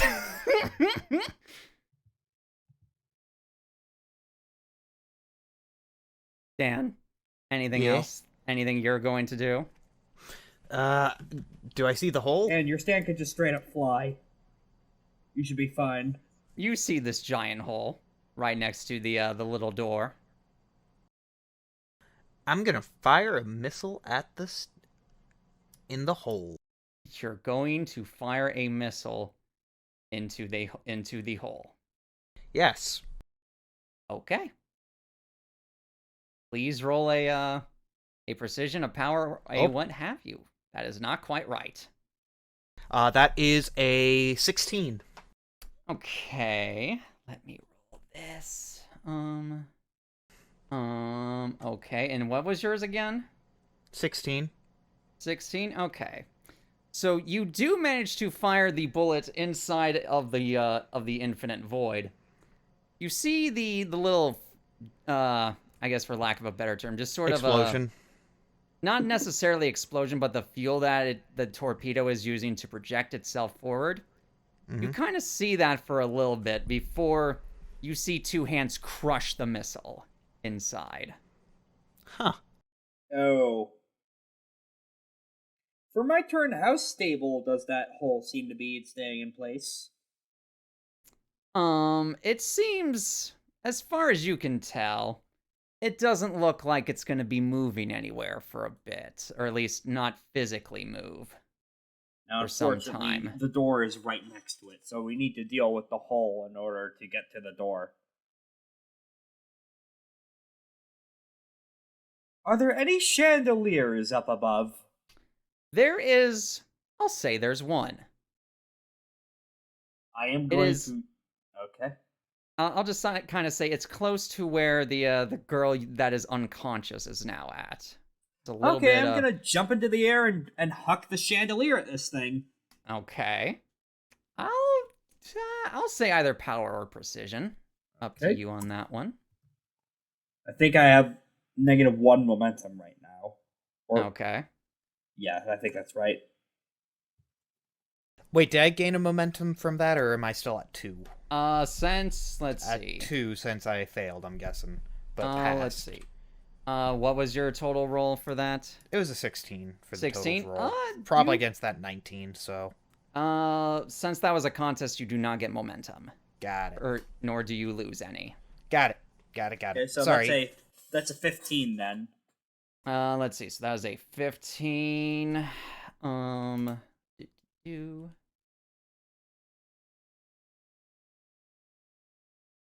Oof! Oh my goodness. These are tough you, hands. You said that was a 15? Yeah, because -1 Okay. momentum. So I'll say this.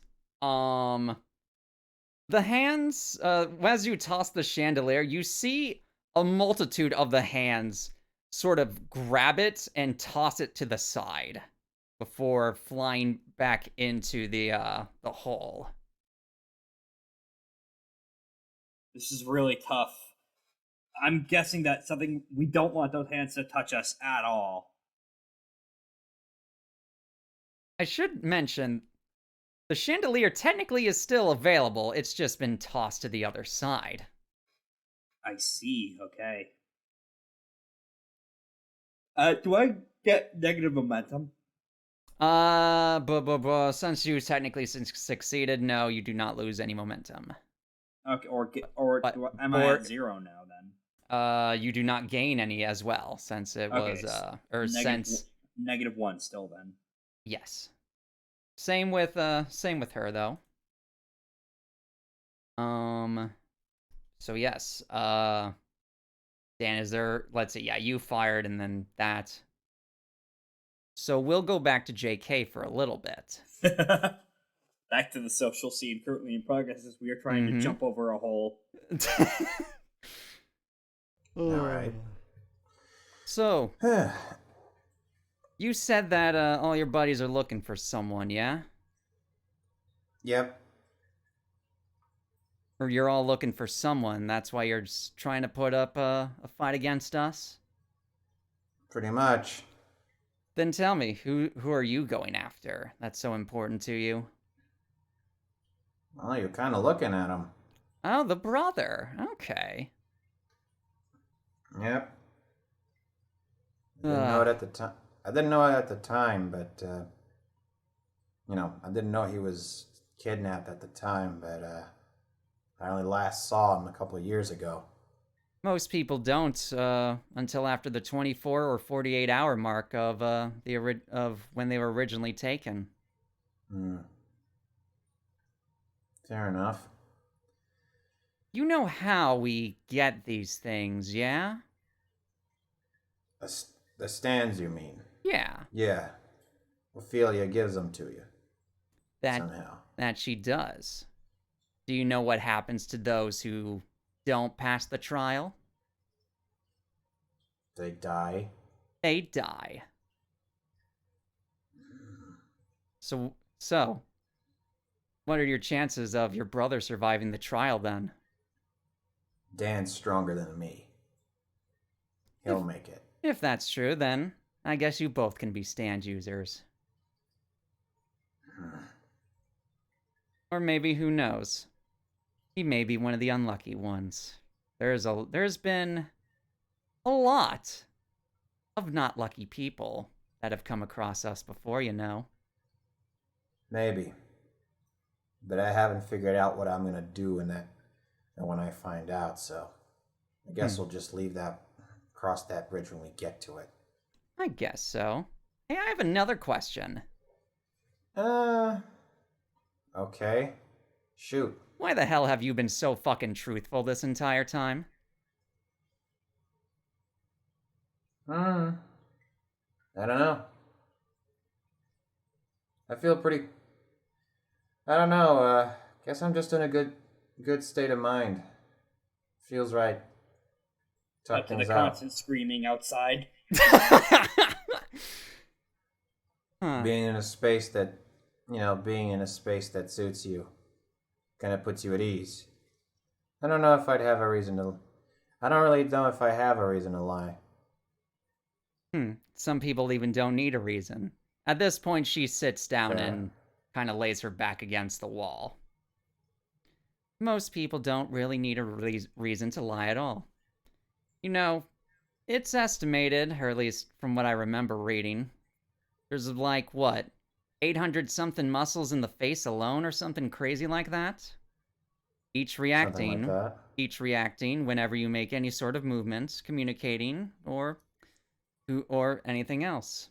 And it's even said that those muscles react differently when someone's lying to you or if you're telling the truth. Yeah, I've read about that before. It's why a lot of poker players try to cover up as much as their face as they can. That way they're not giving away any hints to their opponent. Yeah, the real killer's the eyes. It's not a must. That's what I've heard, at least. I find the eyes to be a little easy at telling if someone's lying. But that's just me. That's exactly what I mean. Muscle's something you can muscle's something that at least that you can train, you know? You can build some kind of response or memory into yourself to keep something down or what have you. The eyes, well, those things just sort of do as they please on their own. I see. Can't hide anything from somebody's eyes. I see. Well, you want to know another little secret? Well, it'd be the first. Well, that's the second one, and you'd given me, so it puts us close to even. Shoot. See, I was kind of lurking around a little bit this old place back when the leader was kind of hiding out here, and I may have eavesdropped on a little conversation between her and Theo. Have you met Theo yet? Have I met Theo yet? You guys have not met Theo yet. Not quite. I met a lot of people, but definitely not that one. I see. Well, according to what the boss and Theo were thinking, she thinks there might be something even stronger than these things, you know? Then stands? Yeah, something to give them a real big boost. But Oh no, don't get into Beyonds. I don't want to talk about Jorge Joestar. But seems that the boss hasn't quite worked out on it yet, or at least no successes she's willing to admit. Right. We will now, at this point, cut back to Tyson and Dan outside. By outside, I mean in the church. Dan, Tyson, your moves, please. We have to find a way to fucking get over this hole. All God right, knows what hear they're me doing in out. there. Do you have a flashbang? No. So, how about you? I produce. Can I produce a flashbang with 10-cent pistol? That's a great question, actually.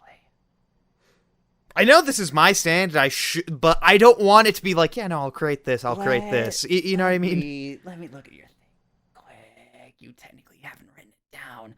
I'm gonna say no, you can't do a flashbang. Do my explosions create light? With a powerful enough... I mean, yes, the explosions do create light, but with, I'll say this, with a big enough torpedo, you could probably make an equivalent of a flashbang. That was essentially my question here. Fair enough. You can... I mean, it's All not right, a flashbang per se, but a similar effect. Alrighty, so, Tyson? Yeah? Are you able to control density on something that a stand creates? Let's find out. Good idea. Alrighty, so hear me out here on this one. Yeah. I want to explain the combo move before you ask for rolls here. That is fine. Alrighty, so 10-cent. Make the largest bomb you can fire. Make it just slightly above your firing capacity. You hear a little cha-chung coming from a 10-cent pistol. Alrighty, now, let's have Lincoln Park lower the density so we can fire this further. Alright. I'm gonna... Yes, okay. I'm going to drop a nuke. Okay. What? You know what? Give me a precision roll. Sure. 20. Oh! Okay. Oh! I am going to roll this real quick. Fuck. Not quite. Here's the thing. You rolled a 20. With her momentum, that is a 19. Oh! Oh my god. Sick. So you succeed in this roll. Okay. So I was trying to have it so that the power would be equivalent to have a good old Linkin Park's power with my range / precision attack. that's fine. No, So I'll say how this goes. Is that you do all this, you get at least 10 cent pistol closer to Linkin Park. Linkin Park does its thing, and you aim 10 cent pistol in a way to basically shoot off the nuke inside of the void. 1 second passes, 2 seconds pass, 3 seconds have passed before you see the light of the explosion. About a second before you hear the ba-boom erupting from the void. The both of you, besides the explosion, obviously, hear what sounds like a million tiny screams coming from inside of the void. And I'll say this for JK.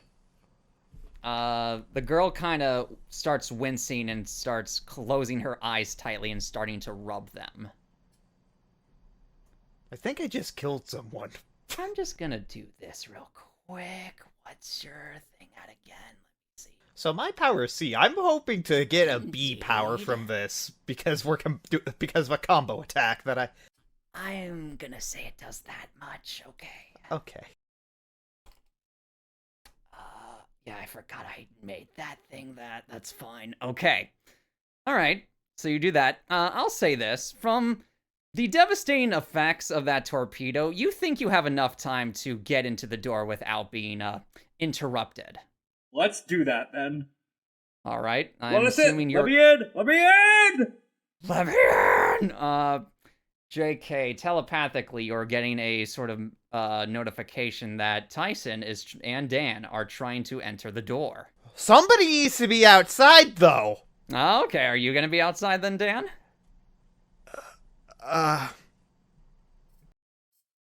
Or Tyson, are you going to volunteer to be outside? I would like to be inside if that's okay. Okay. Yeah, you Dan? can be inside. You could go inside. I'm going to stay outside and act as... Because you never know what's going to come out. I'm not strong, but I'm at least semi-smart enough to hopefully prevent something bad from being catastrophic. Okay. I'll say this then. So, Dan, you're going to stay outside. Tyson, you're going inside. Yep. Okay. After Tyson enters through the door, Okay. Dan, you hear a motorcycle revving outside the church. Ah, shit. I am going to try to... I'm going to recall 10 cent pistol. Mm-hmm. Get everlasting light out. Okay. Guess. Well, no, I'm going to get rid of it. I'm just going to recall my stand entirely and try to hide. Okay. Are you not going to peek out or anything whatsoever? I'm not going to Well, yeah, I'm not going to... I'm going to use Radiohead. Okay. But I'm going to have him next to me and use it like a stethoscope to look around the corners. Okay. I'll say this. You're just gonna look around. Are you not gonna look outside the church at all? I'm going to have Radiohead look outside, damn it. Okay. Fuck. You have Radiohead look outside the church. It appears to be a woman on a motorcycle. And she just takes off her helmet to reveal her face. And let me get that here in a second. This is what she looks like. Oh boy. She kind of starts eyeing the church up and down, and then looks to Tyson's car, then back to the church. So, this is where you three ended up. I see. Well, it's time for 6 Black Heavens guns to make its appearance. And she starts to slowly approach the church. We will go to Tyson, who has now presumably entered this theater dimension with JK and the woman here. Oh no! All right, My you made face it. when head explosion woman enters the church. Uh-oh. Alright, I am making a beeline right to the woman, grabbing her by the collar. Where are my kids? Oh, Jesus Christ, man! So that's Tyson. Where are my kids? Well, they were here. You know, like an hour ago. We missed them by that much. Where are they now? Seems you got the leader's panties in a big bunch. Where are they now? She kind of shrugs a little bit. I don't know where she took them. She just told me and, she told me and Francine to sort of keep watch here. See if you 3 assholes would show up. And what do you know? She was right. Well, then where is she? Seemed like she was heading south. If I had to guess, she was probably going to go to Boston. That's where I'd go. I just hurl her to the floor. Ah, asshole. Popcorn gets all in her face. It's very annoying. Goodness sakes alive, Korak. Korak! I mean, the scariest woman in the world is like 5 feet from you. I get it. This is what Krillin felt like when he first met Android 18. Frightened boy. Goodness sakes, my man. All right. I mean, scariest woman that we have personally met. I'm sure the leader will outclass her. This is the scariest thing of all time. Well, that's what she has. She has a blue shell. Yeah, pretty much. Goodness sakes. All right. So, yeah. Tyson, what are you going? You're in the movie theater. Yes. So what are Movie you going to do theater. now, Tyson and JK? All right. Things are becoming more and more precarious as things You're go. still gonna try and kill us, aren't you? Even if we let you walk back out of this theater. I mean, who knows? I don't know. Depends on I'm the looking results at- of what's happening outside, I guess. Is there a mirror, like, remote viewing port set up outside right now? Or was that just for Not yet. the house? Okay. That was just for the. I did that for the house. I'm bringing. I did sort of keep your car's rear view mirror. The one. Yeah. Yeah, I brought it with me Okay, so for that reason. I go and stick in case that it out happened. then. You're sticking the rear view mirror out. Yes. All right. I'll say this. You can't really hear anything per se, but I'll say this much. Dan, obviously Radiohead is giving you the live feed of this woman approaching the church. She reaches into her pockets. I would like to make a heal check. You're going to... Oh, are you going to heal yourself now? Yeah. All right. So yes. So, take, so heal your stamina up from the last damage you took, which was 6 damage, and you're going to receive a -3 on your next roll, Okay. or a -3 on your next roll, I should say. Yep, so I'm back at full. Yep. And I don't have Let's- light injury anymore. Nope, you do not.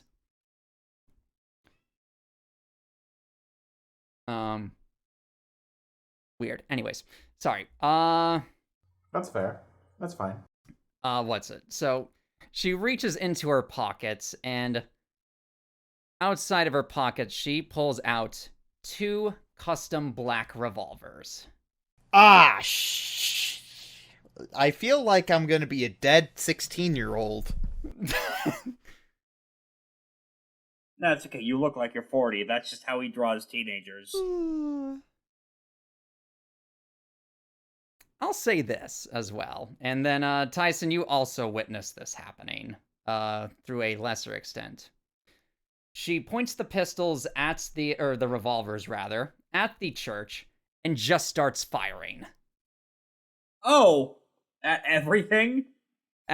She is blindly firing into the church. Shit, she's here! All right, we gotta get out through the. Are you sure? We gotta get out through an opposite door. Oh, someone's here? Who's here? Pockets is here. Oh, Pockets. Oh, she's always been such a talkative girl. I have a flashback to when I hurled James Holly Whitley at, I slowly look towards the girl we currently have here, look back at Pockets, look back at her, look back at Pockets, look at JK.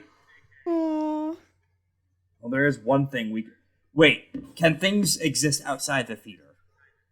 If I were to tear up a chair and hurl it outside.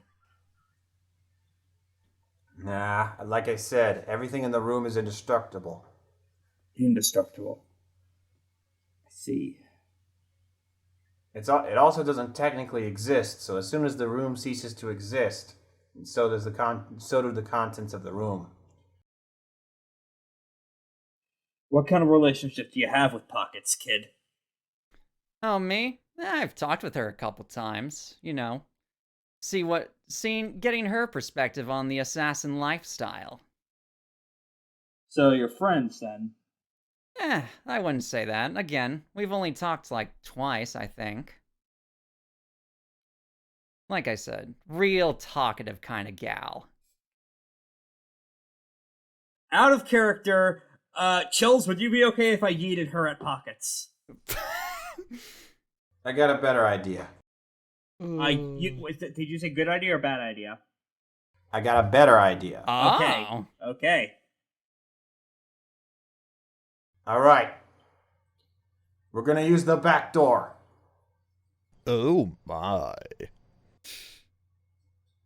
I'm going to come out. And when I do, brace yourselves. Oh, right, because it ejects everything in the room. At this point, the girl is going to slowly get up. Oh, an escape plan. I love it. I quickly deck her with Linkin Park. He's a conquer. I'm gonna say do a speed check on that. Okay. If you're just going to quickly deck her, I'm not quite, so... so you do try to switch... She's not gonna make a contest out of this, by the way. Puts me at -2 momentum, then. But you swing at her, and you completely miss. Probably because you did it so fast, you weren't quite counting for distance or anything like that, but you completely whiff her. Whoa, big guy. Cool your heels, man. All right. So I'm gonna roll a I don't know what this would be. Essentially, I'm because how virtual insanity works is that there are technical representations for where for where each door what each door represents in a room. So essentially, if for example in Tyson's car, if I were to use any of the other doors in that room, I wouldn't come out in the same door. I would come out in a different place in that car. Okay. Like for example, from the front of the car, like from the spot of the motor. Mm-hmm. So here, I'm trying to come out from the front door of the church. Oh, so kind of where Dan is at, or at least close to where Dan is at. Yeah, but outside. Oh, facing. Oh, okay. facing her. I see that JK has played Portal before. Indeed.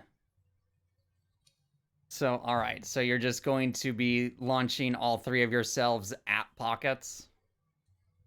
Yeah, I'd come out like normal, but Okay. they would jettison out. Oh, I see. But Tyson and her would jettison out. Okay.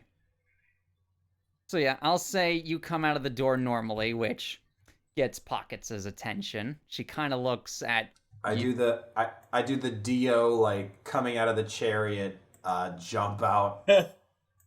Yeah, pretty much. She kind of gives you a weird glance. Where in the hell did you come from?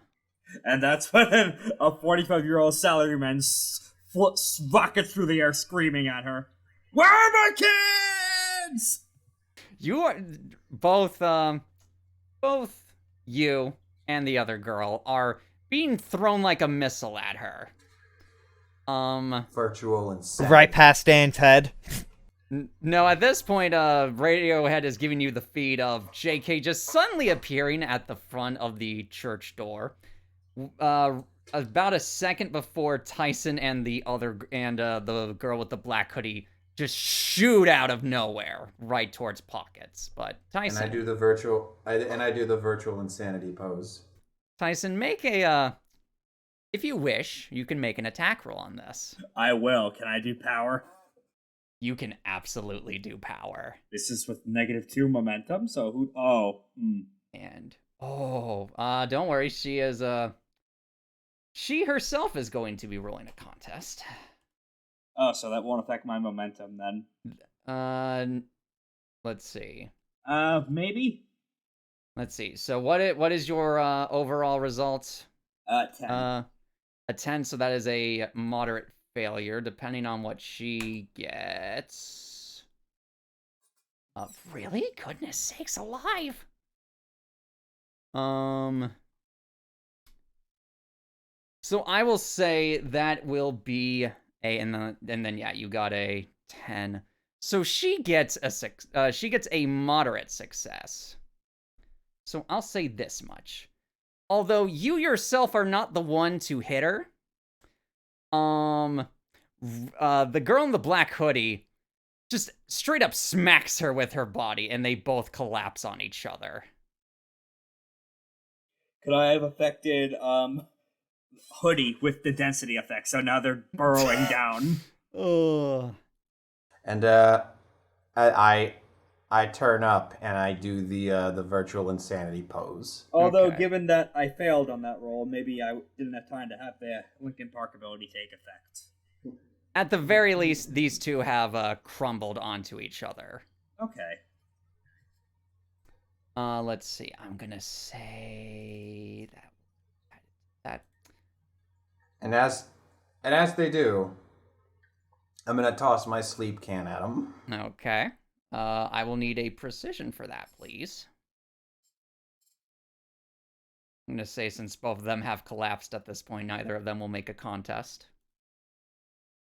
17 plus 2, that's 19. 19 or is plus a 1. Plus 1, rather. So So 18. Still a definite success. You hit them both with the sleep can, and they TKO. This is virtual insanity. And thus, combat is over. Surprised I made it out without resorting to developing my new technique. You almost got. You can. You have 3 negative momentum, so if you want, you can do it post. Not against a contest, right? Yeah, not against, it's not against, I'm trying to think. It's not since she succeeded, let me double check on this, because I think it's only for ties, it doesn't affect the contest. But let me check. Because in the previous contest, it was both of you succeeded or both of you failed. Let's see. The counter thing. Okay. if there's a tie, nothing else. Okay, yes. So since this did not count in a tie, you do lose that momentum since she succeeded. So I am at -3 now then. At this Yeah. point. You can do the yoinky splunky. Let's to see get where a- this a new confrontation goes after they TKO then. Okay. Because I might cash it in depending on how that goes. Mm-hmm. But yes, the both of these two are absolutely knocked out from the sleeping can, and obviously you have the girl still in the church, still unconscious as well.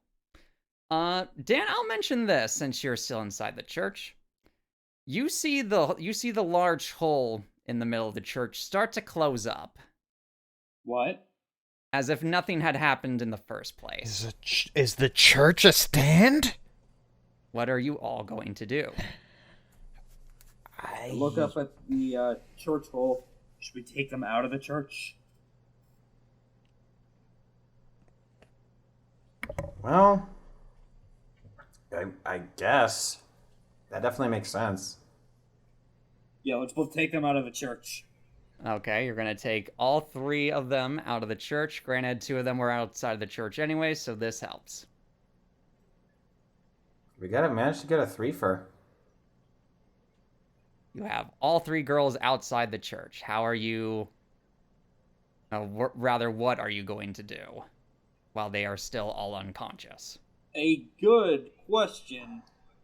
Given Pockets' relentless ability to track us, I'm not sure if we can leave her alone.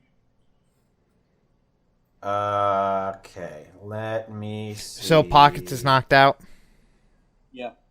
Yes. All three of your enemies are knocked out. Actually, I kind of have a stupid idea. Everlasting light in Pockets. Okay. That works. This is so that we can get a good tracking of her location, at least for a while. Right. And she'll be weaker, too. Oh, I don't think we should bother interrogating them at all. We've heard of Boston, but we should try if we could get back more information. I don't know how her stand works. For all we know, she could have eye beams. Well, Let's see what she did. I know that. Well, look, I know that. I forgot her name. What's her name? She did tell you her name. Like, The girl in the black hoodie's name is Reyna. Reyna's stand operates. It's without her needing to use her hands, so it would definitely be a problem if she was allowed to stick around, regardless of what we decide to do with the three of them. So I think the best course of action is to just tie all three of them together and skedaddle. We got as much, or I have a different idea. Tyson, Yeah? can you tell me about somewhere small you remember? Like some place from your memories, like something you can remember clearly. How small are we talking? Like apartment small. Well, it was the apartment I did when I was getting my MBA. How long were you in there for? Year and a half, 2 years. Dan, do you have any suggestions?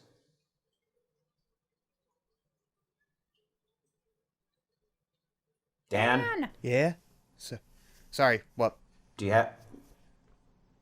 Can you think of someplace in your, in your memory, small, compact? Oh, the box. No, like around apartment size small, not that small. Oh.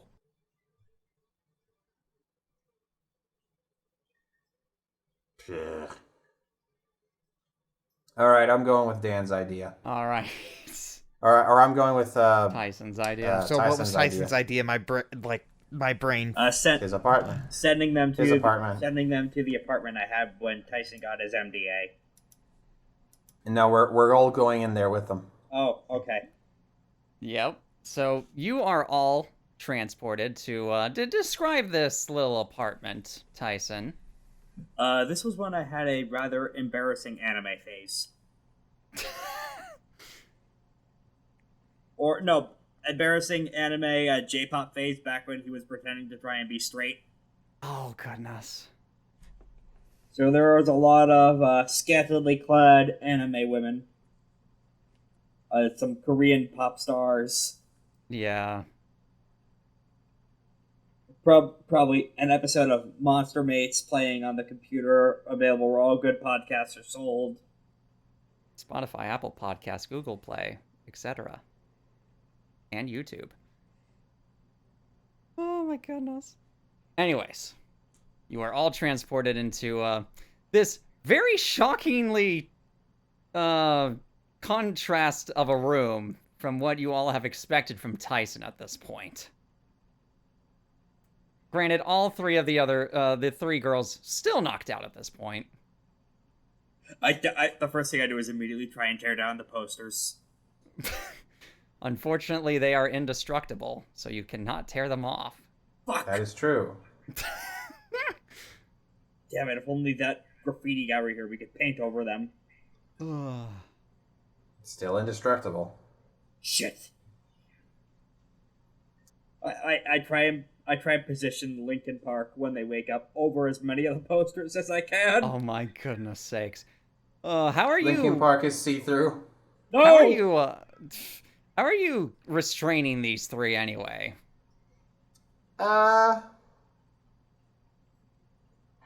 a good question.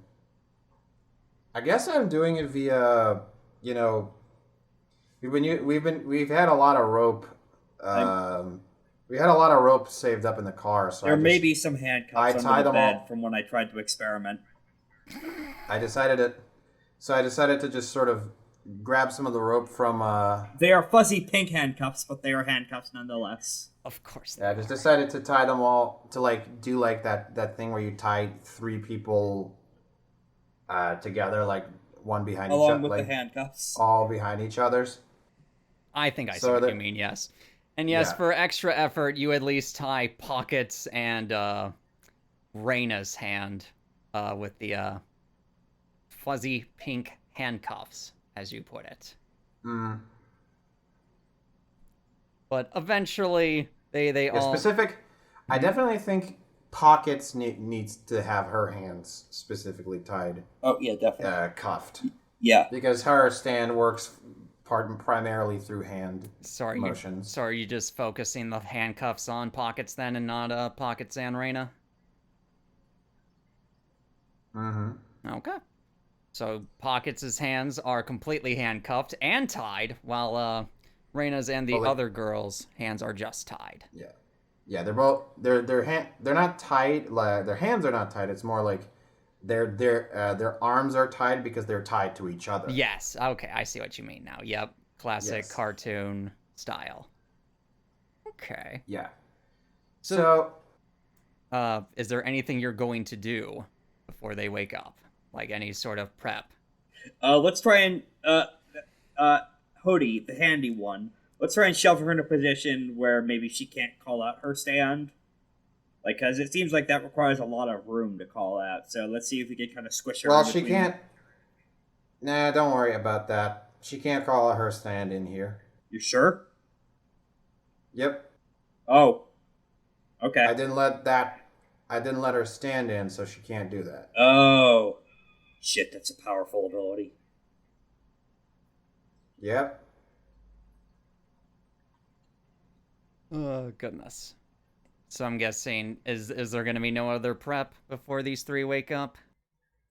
Everlasting Light is still in Pockets, yes. Don't worry, I have that on the side. So they're handcuffed, right? Well, Pockets is handcuffed, but all One three is are tied to handcuffed. each other. I only had the one pair because I didn't want to spend that much money. I'm gonna use my knife and cut pockets off. Okay.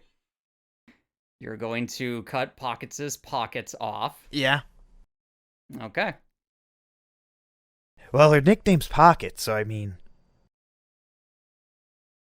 It should also be noted when you cut these pockets, a wallet falls out, some keys fall out. I will be taking the wallet. Okay, and there was also a cell phone as well. I am going to be looking at what the wallet says. It appears, when you look inside the wallet, it appears to be a bunch of fake IDs. All with Pockets' face on them? Yes. How much money? How much cash? Approximately $0.00. Not even a penny. I can't loot for a penny. Apparently not. There's not even a debit or credit card in there. You did this because you know I would loot them, didn't you? This is what works is like, man. Oh, goodness. Listen, if the dipshit Men in Black and 13 Sentinels, who were deliberately bad at their jobs, could figure this out, this competent person could. But anyways. So the three all eventually start to wake up. Rise and shine. Although granted, the one with the long black hair takes a little bit longer than the other two to eventually wake up. The anime women are staring down at them, judging. Yes, all the scantily clad anime women and the K-pop groups as well are all staring. And Tokyo Mew Mew. Oh goodness sakes! Reina kind of gives all three of you a look. So, considering I can't bring the dying song here, that means this is a memory. So, which one of you perverts is it then, huh? It's him, I say, pointing at Dan. Yeah. Yeah. Dan just looks at Tyson and then just thinks, you know what? Yeah, I'll take it. Yeah, this is my love shack, baby. I immediately sell out. Tyson. No, Dan is going to take this. This is my love shack, baby. No, I think you. Jake. You do enough of a disservice to yourself. I think you can take this one. I glare daggers at you. Don't make me make you walk the rest of this trip. You can't do shit to me here. I don't give a damn. Dan just looks at Tyson and say, I tried. I was going to take it, you know. I don't care. No, I was looking at appreciate Tyson, that. so he knows that I would have taken this L for him. Yeah, I know. I was glaring and saying that to JK. Yeah. What's it? Reina looks Dan up and down a little bit and smiles. Sorry, bud. I know you're lying. We Do both know you? how this works. You at least, I say gesturing to Pockets, are professionals.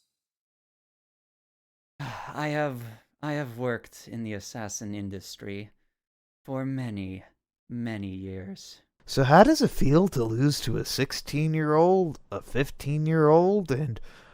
Tyson, how old are you, buddy?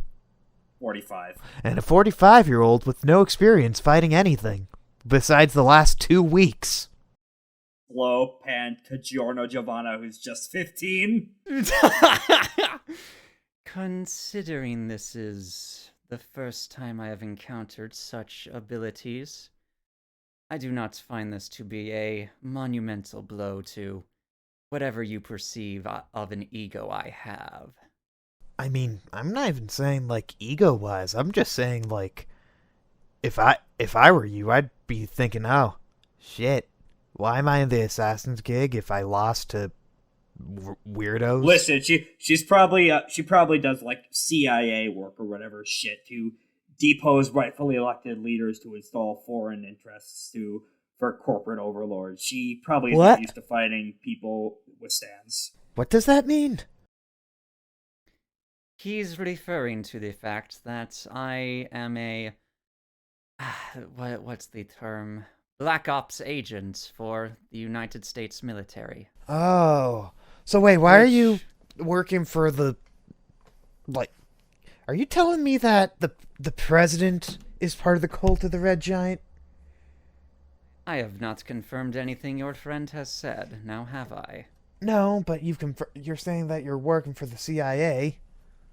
I said that is what your friend is inferring, which I have neither Oh. confirmed nor denied. Shit, she's good at this. But as for my affiliations with the Red Giant's Ladder cult, I will not say. Well, then you know what my next question is going to be. People were taken. We're finding them. Indeed. So why did you take him? I myself did not take them. I mean, you're was... working for a cult that kidnaps people. I'm gonna say you did. It is not my job to kidnap people. That goes against my code. Oh, but working for people who are gonna kidnap and kill people isn't. Got it. You're the same thing. I have my hands clean. No, Whatever you don't. Whatever the boss of the cult wishes to do with their hands, or the hands of my dear associates, I use the term loosely here. She looks to Reyna and the other girl, who at this point is starting to, albeit very hazily, wake up. Is their choice in the matter. So, okay, so what you're saying is that your hands are clean because you aren't the one kidnapping, but you're working for people who kidnap. I am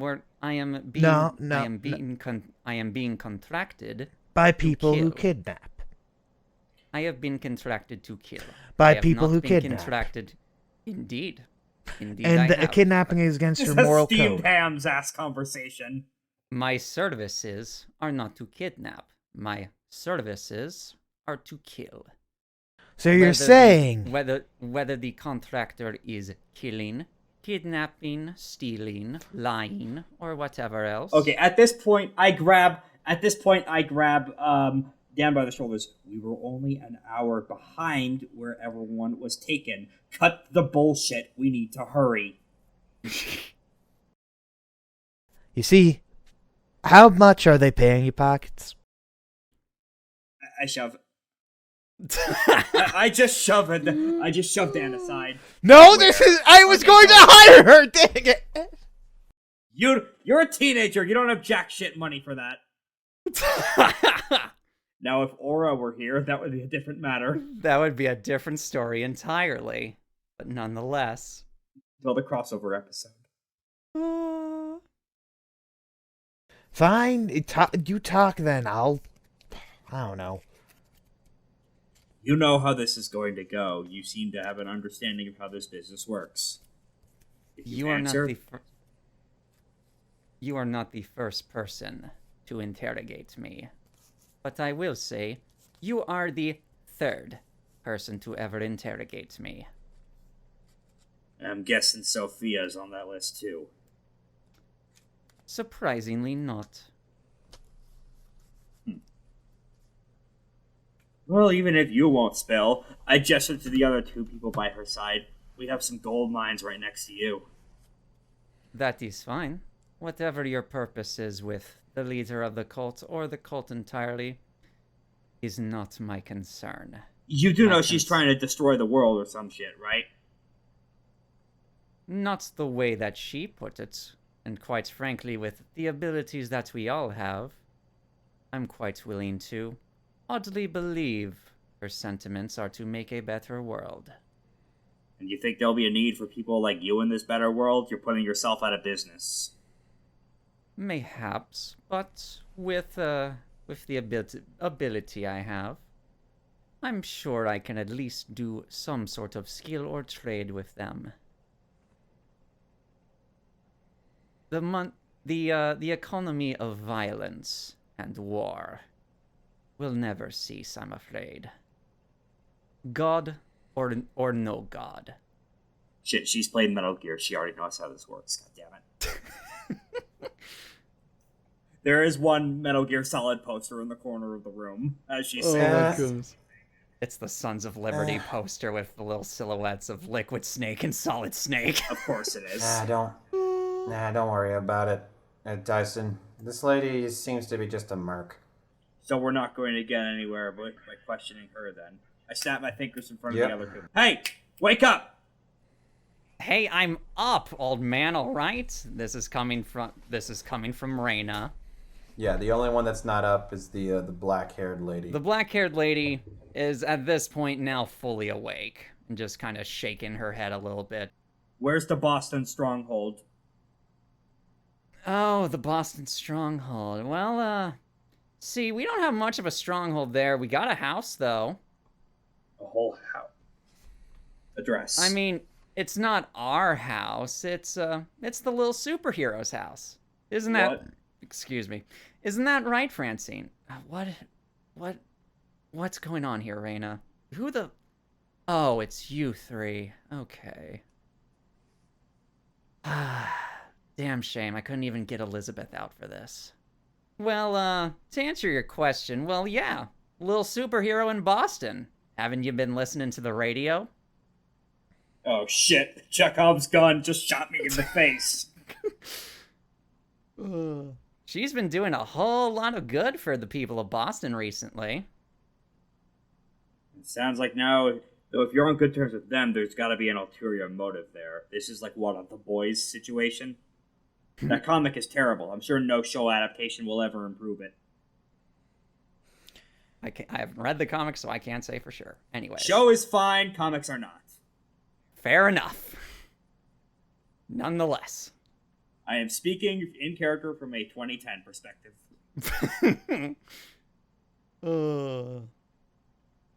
I mean, whatever she wants to do with her powers is her own deal, but apparently, I mean, I think Sophia trusts her enough. So, so if I were to guess, I'm sure Sophia's on her way to pick her up. Shit. And she took all the captives with her. Does she have some kind of fucking battle bus or something?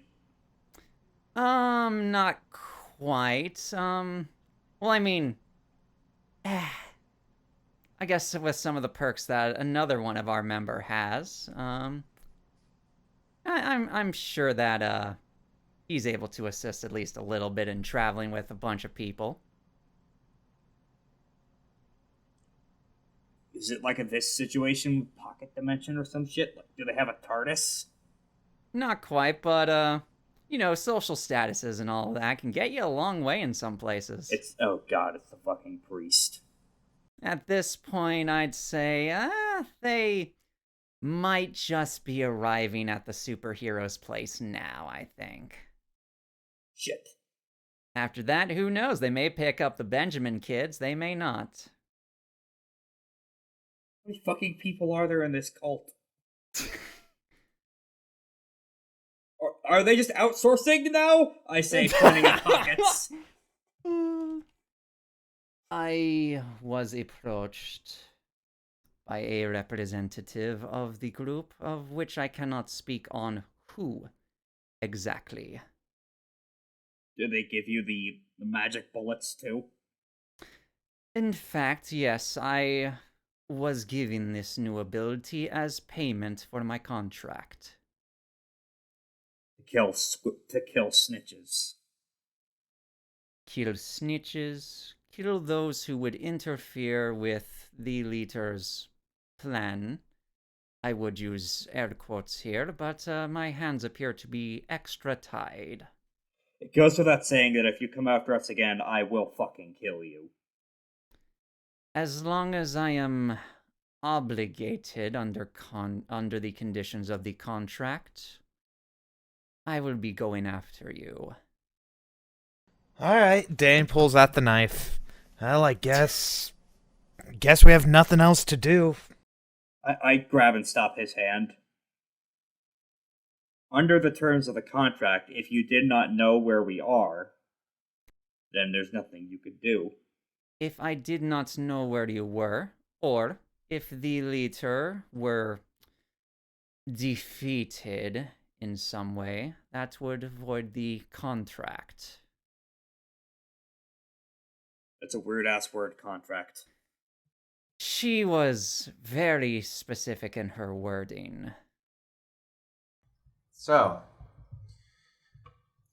we've come to the conclusion. And I'd like to make a wager with you. All you gotta do is send us on her way. And whatever happens, happens.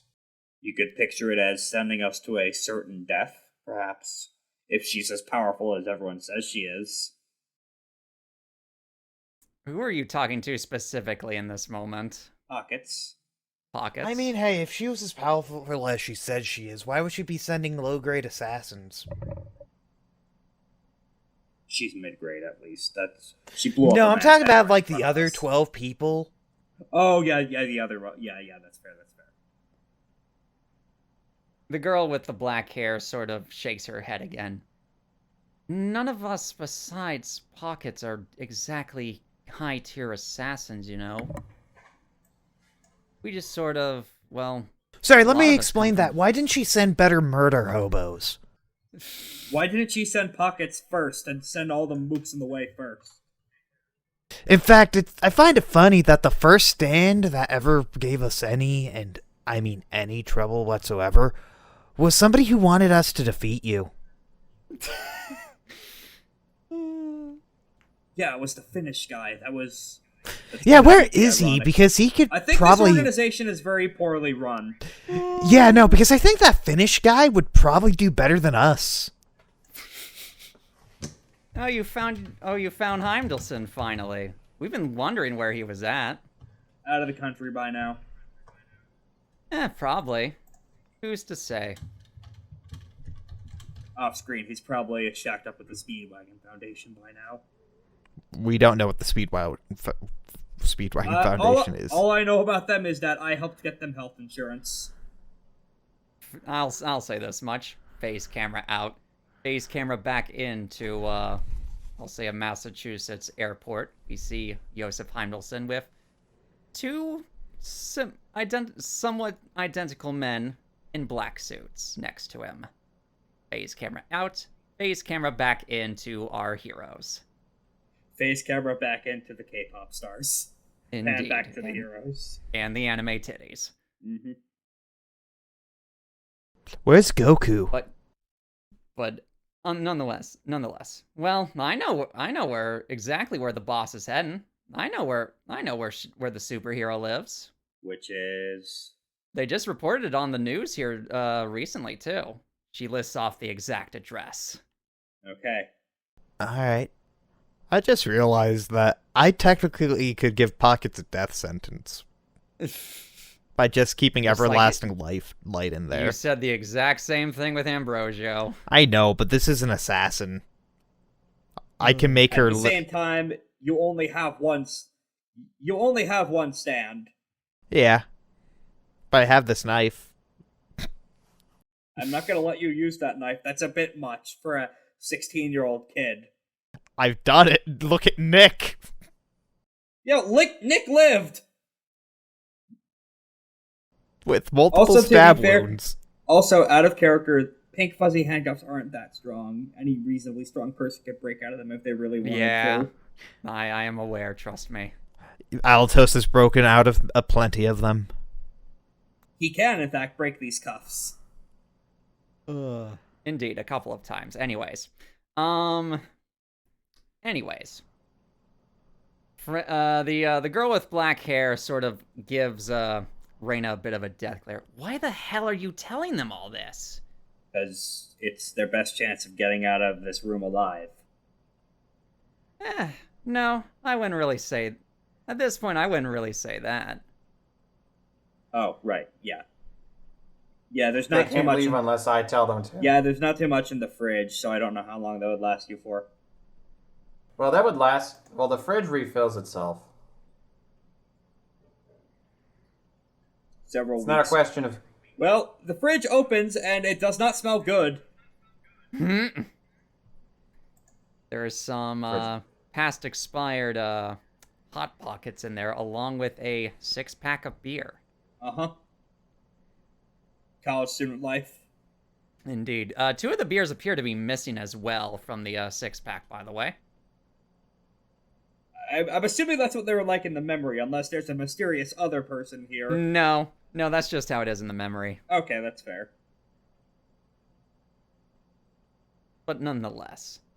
It's less of, survival and all that, and, just seeing how things escalate.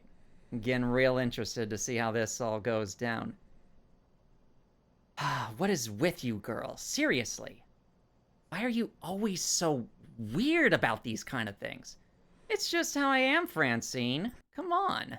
Oh, Live this a is a little. trap.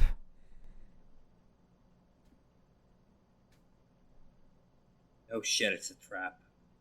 Raina is grinning ear to ear. Do we have any fucking choice, though? You may. You may not. All depends on how you want to play this out, boys. Do any of them appear to be making moves as they're talking? Like to try and, say, break their way free? Nope, Pockets is not. Francine is Okay. not. Raina is definitely not. Just wanted to make sure. I know that talking is a free action here, but I wanted to make sure. Indeed. Raina, what the hell are you up to? Don't worry about it, Francine. Don't worry about it. Now is not the time for bits. Raina continues to grin from ear to ear. She appears to be looking over at Dan a few times as well. Yeah? Oh, nothing. My eyes squint. You're definitely lying about something. I'll say this much. You ever feel like you ever feel like Charlie from Charlie and the Chocolate Factory finding that golden ticket? No. No, that's a damn shame. Because let me tell you, it feels ecstatic. Lincoln Park is now looming menacingly over her. Wait, we're allowed our stands in here? If JK allows it, then yes. Oh. Yes. If JK welcomes your guys' stand in the metaphysical dimension, then yes, 100%. I wonder, given things we've discussed behind the scenes about Lincoln Park and how it appeared, given the different way from how the other two got their stands, any of the three show reactions to seeing Lincoln Park?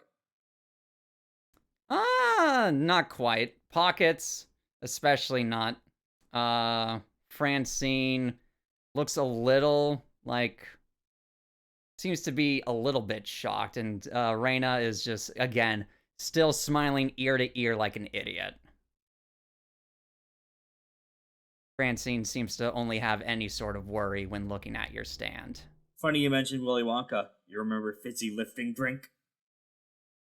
Oh yeah, that was my favorite part of the movie. All three of them begin drifting toward the ceiling, towards the fan. Towards the anime fan.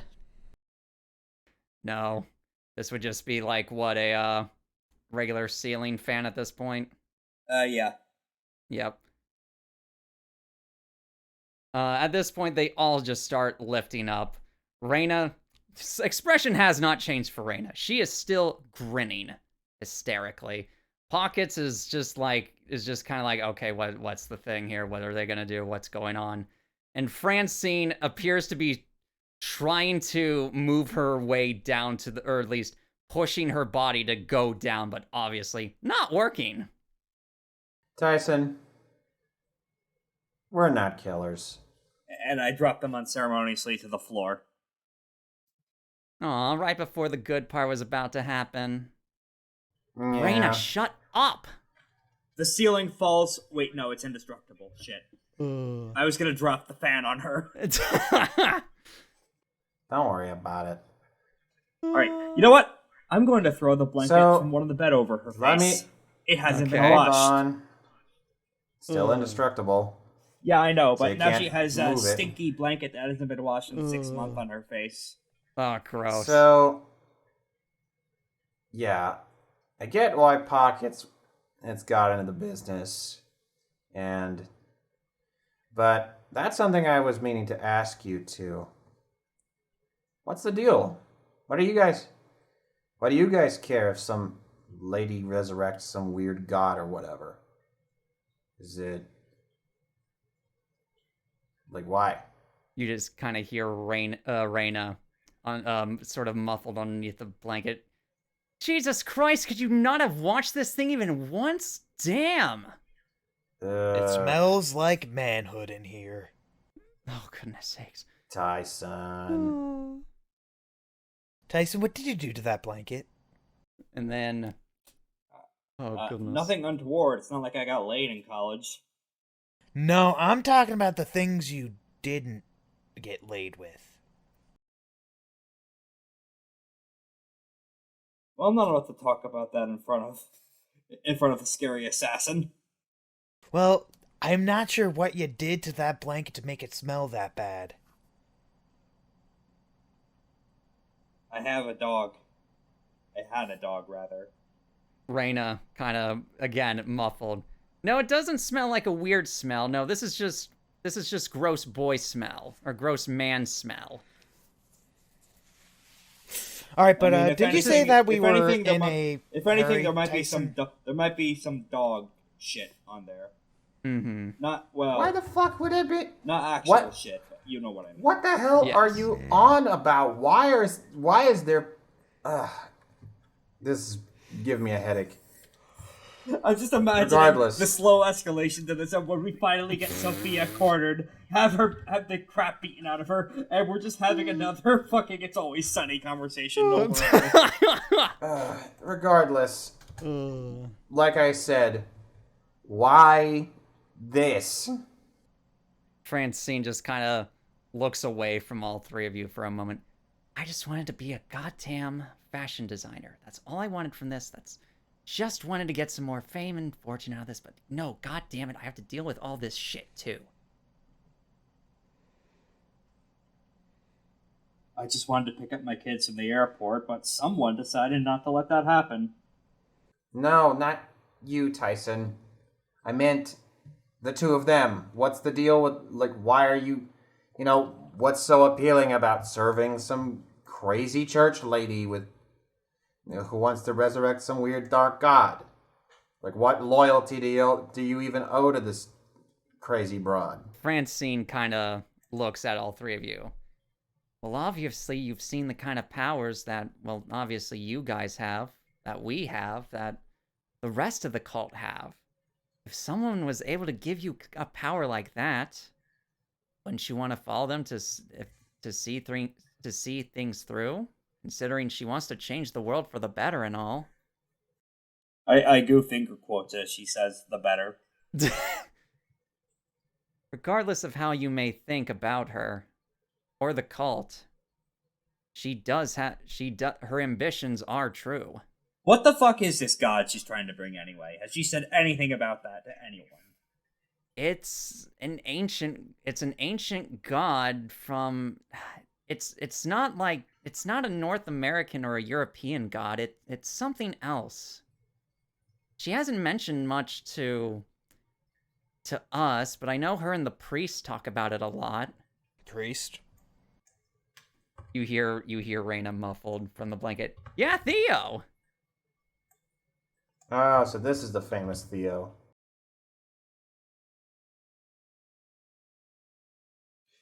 It ultimately doesn't matter. We're wasted. Time passes here as much as it passes in the outside world, and they're like an hour and a half ahead of us. We need to move. Fair enough. And also, it's near midnight. I need to finish editing Daybreakers. That is fine. All right. So as I'm just gonna. Well, it was certainly nice talking to you, ladies. Brace for impact. And then we get out through the porch door and leave, and as they all sort of rocket into the woods. They sort of rocket into the woods. Okay. All right. I'll say this much as well. Once you all get out, Dan, you hear something. You hear a creepy, hypnotic, dull melody. It is coming from somewhere. It is coming from everywhere. You don't know the direction, but you know it's getting closer and closer and closer by the second. It is a haunting, ghoulish melody. I don't like the sound of this, guys. Can you hear that? Can we? Nope, you are not hearing this at all. I don't hear anything. No. It is getting closer. I mean, I heard and closer. I really do need to get my hearing checked, though, so that might just be on me. I heard that you see Dan shivering, cold, wanting to run, but having no idea where to run to. Pretty much. Your complexion starts to pale a little bit as the hairs on your neck stand end to end. I look down. Am I on the hole? You are not. But something within you, something primal, something ancient, is telling you to run. But you don't know where to. Hey, guys. I might just start blasting. Is there anything out of the ordinary where we are landed right now? Where you have landed? No, not particularly. You're outside of the church still. So, since the fight or flight response, not knowing where to flight to, is setting up in a position holding the knife at the ready to blow everything up with 10-cent pistol, even the ground below me. Let's see. I'll say this. All right, so you're just also as you say below me, I go below me. Haha. hey. So you're using 10-cent pistol, Dan? Oh shoot, no. No. No, Everlasting Life is still in Oh. Yeah, that's Still what I inside mean. pockets. Yeah. So what are you gonna do? Have my knife out at the ready. You're going to have your knife out. Okay. As the seconds progress, the noise starts to get louder and louder and closer and closer. Before you start seeing something on the ground in your peripheral vision. I am going to jump and throw a kick in that direction. Suddenly, you go much higher than you normally should. What you see in your peripheral vision before you make that move, per se, or before you decide you want to make that decision or not, you see dark hands and red crimson eyes, looking like they are getting closer and closer to you as this at the same rate as the song is getting louder. Is that and Mothman? louder. At this point, it should be noted that Reyna is cackling hysterically. I charge at Reyna. You find Reyna and the other two girls sort of in the woods a little bit away from the church. They all appear to be slightly damaged but conscious. Reyna is laughing hysterically. You were cutting out, but I'm assuming I got to them. Yes, you did get to them, yes. Turn it off. Turn it off now. Can't. He needs to ask me a question. I run back and grab Dan. Dan is going to scream and try to fight. I grab her and run back to Dan. I'm gonna guess since she is still tied to the other two, you're going to use the low density to take all of them. Yes, I am. All right. You need to ask her a question to turn it off. Hurry up, big boy, before they get ya. I hear their death execution method is really painful. Ask her a question. Ask. Dan, there is a cold sweat running from you now. Your blood is getting colder. These hands and eyes are getting closer. Dan, look at me. Dan, look at me. Look at me. Dan is going to clutch the knife and try to run at them. Dan, look at me. Dan You is Dan? not looking at anyone and is hysterical, ready to kill anything in front of him at this point. Can I cash in for the developmental potential thing now? You're going to use it on a All right, I shove my can in his face. real quick, we'll go to Tyson real quick first. So you're going to use a venture with your Yes. -3 momentum. Yes, I am. What is your venture? I would like to unlock a new technique, please. Well, you need to succeed in a venture first before I can allow that. Okay, so this is a roll-off against, I'm guessing against Rena. Unless no one can test you, then you will automatically succeed. What I am trying to do is, I am... Hey, Jake, can I request input from another player as part of this venture? I will allow this. Hey, JK, you want to put a sensation of curiosity inside, Dan? I mean, sort of. I kind of got my hands full with trying to calm Dan down. Well, as I'm running into the room, I say, you need to ask her a question! You need to ask her a question! What is this thing?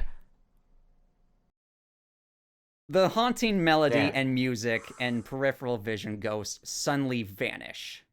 And as I am saying this, in order to accomplish this, I am moving further than I should. As you see, Tyson's body begin to drift apart. He is decreasing the density on his own body such that the bounds of his body are extending to more than what his mass should allow for, and yet it remains consistent.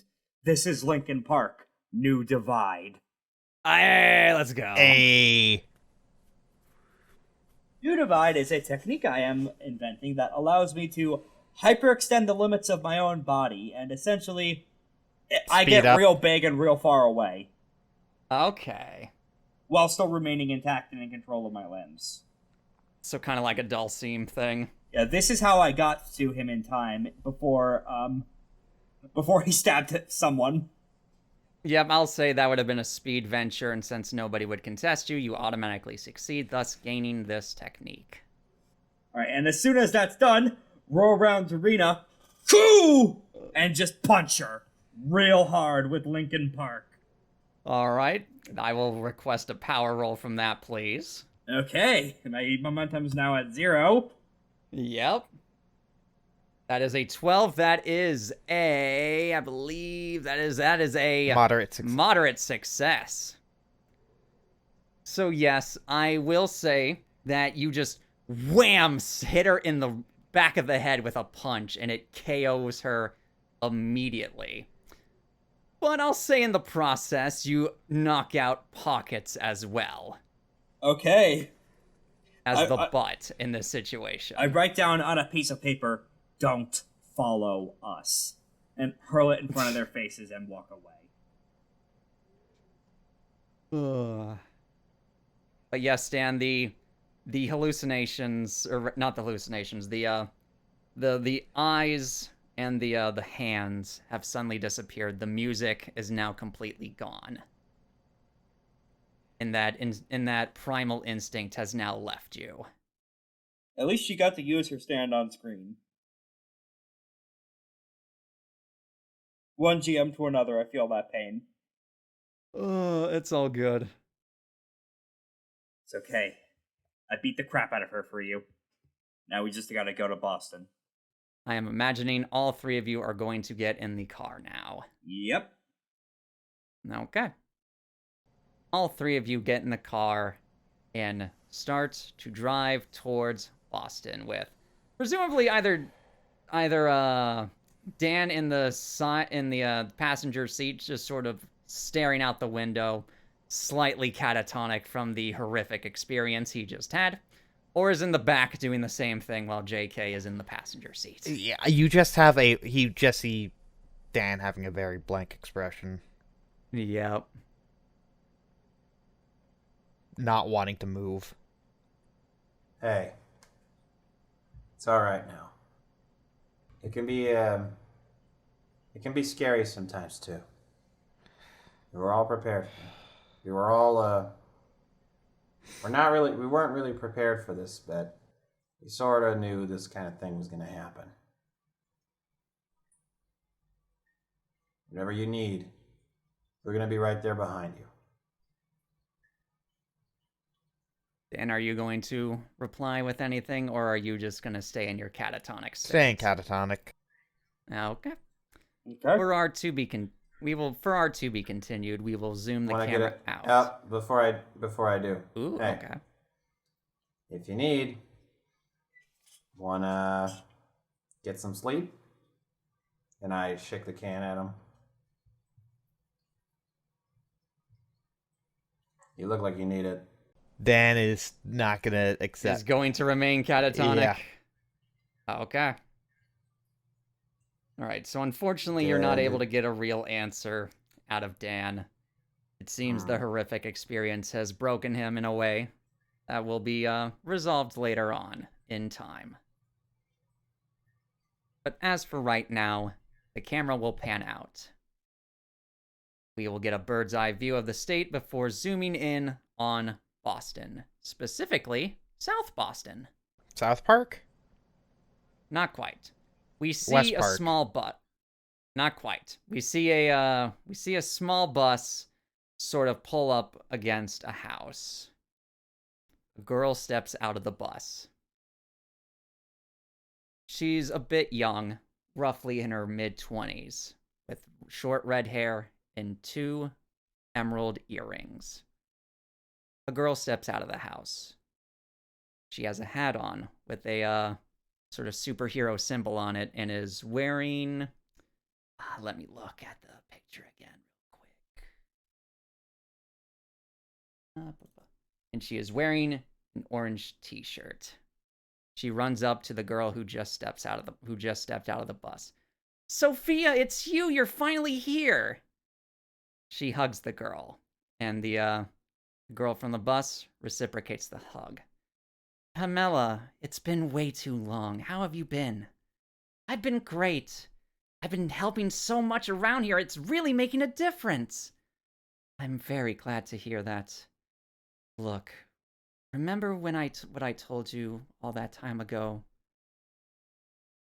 The girl with the yellow hat kind of has a bit of a sour look on her face. So now's that time, huh?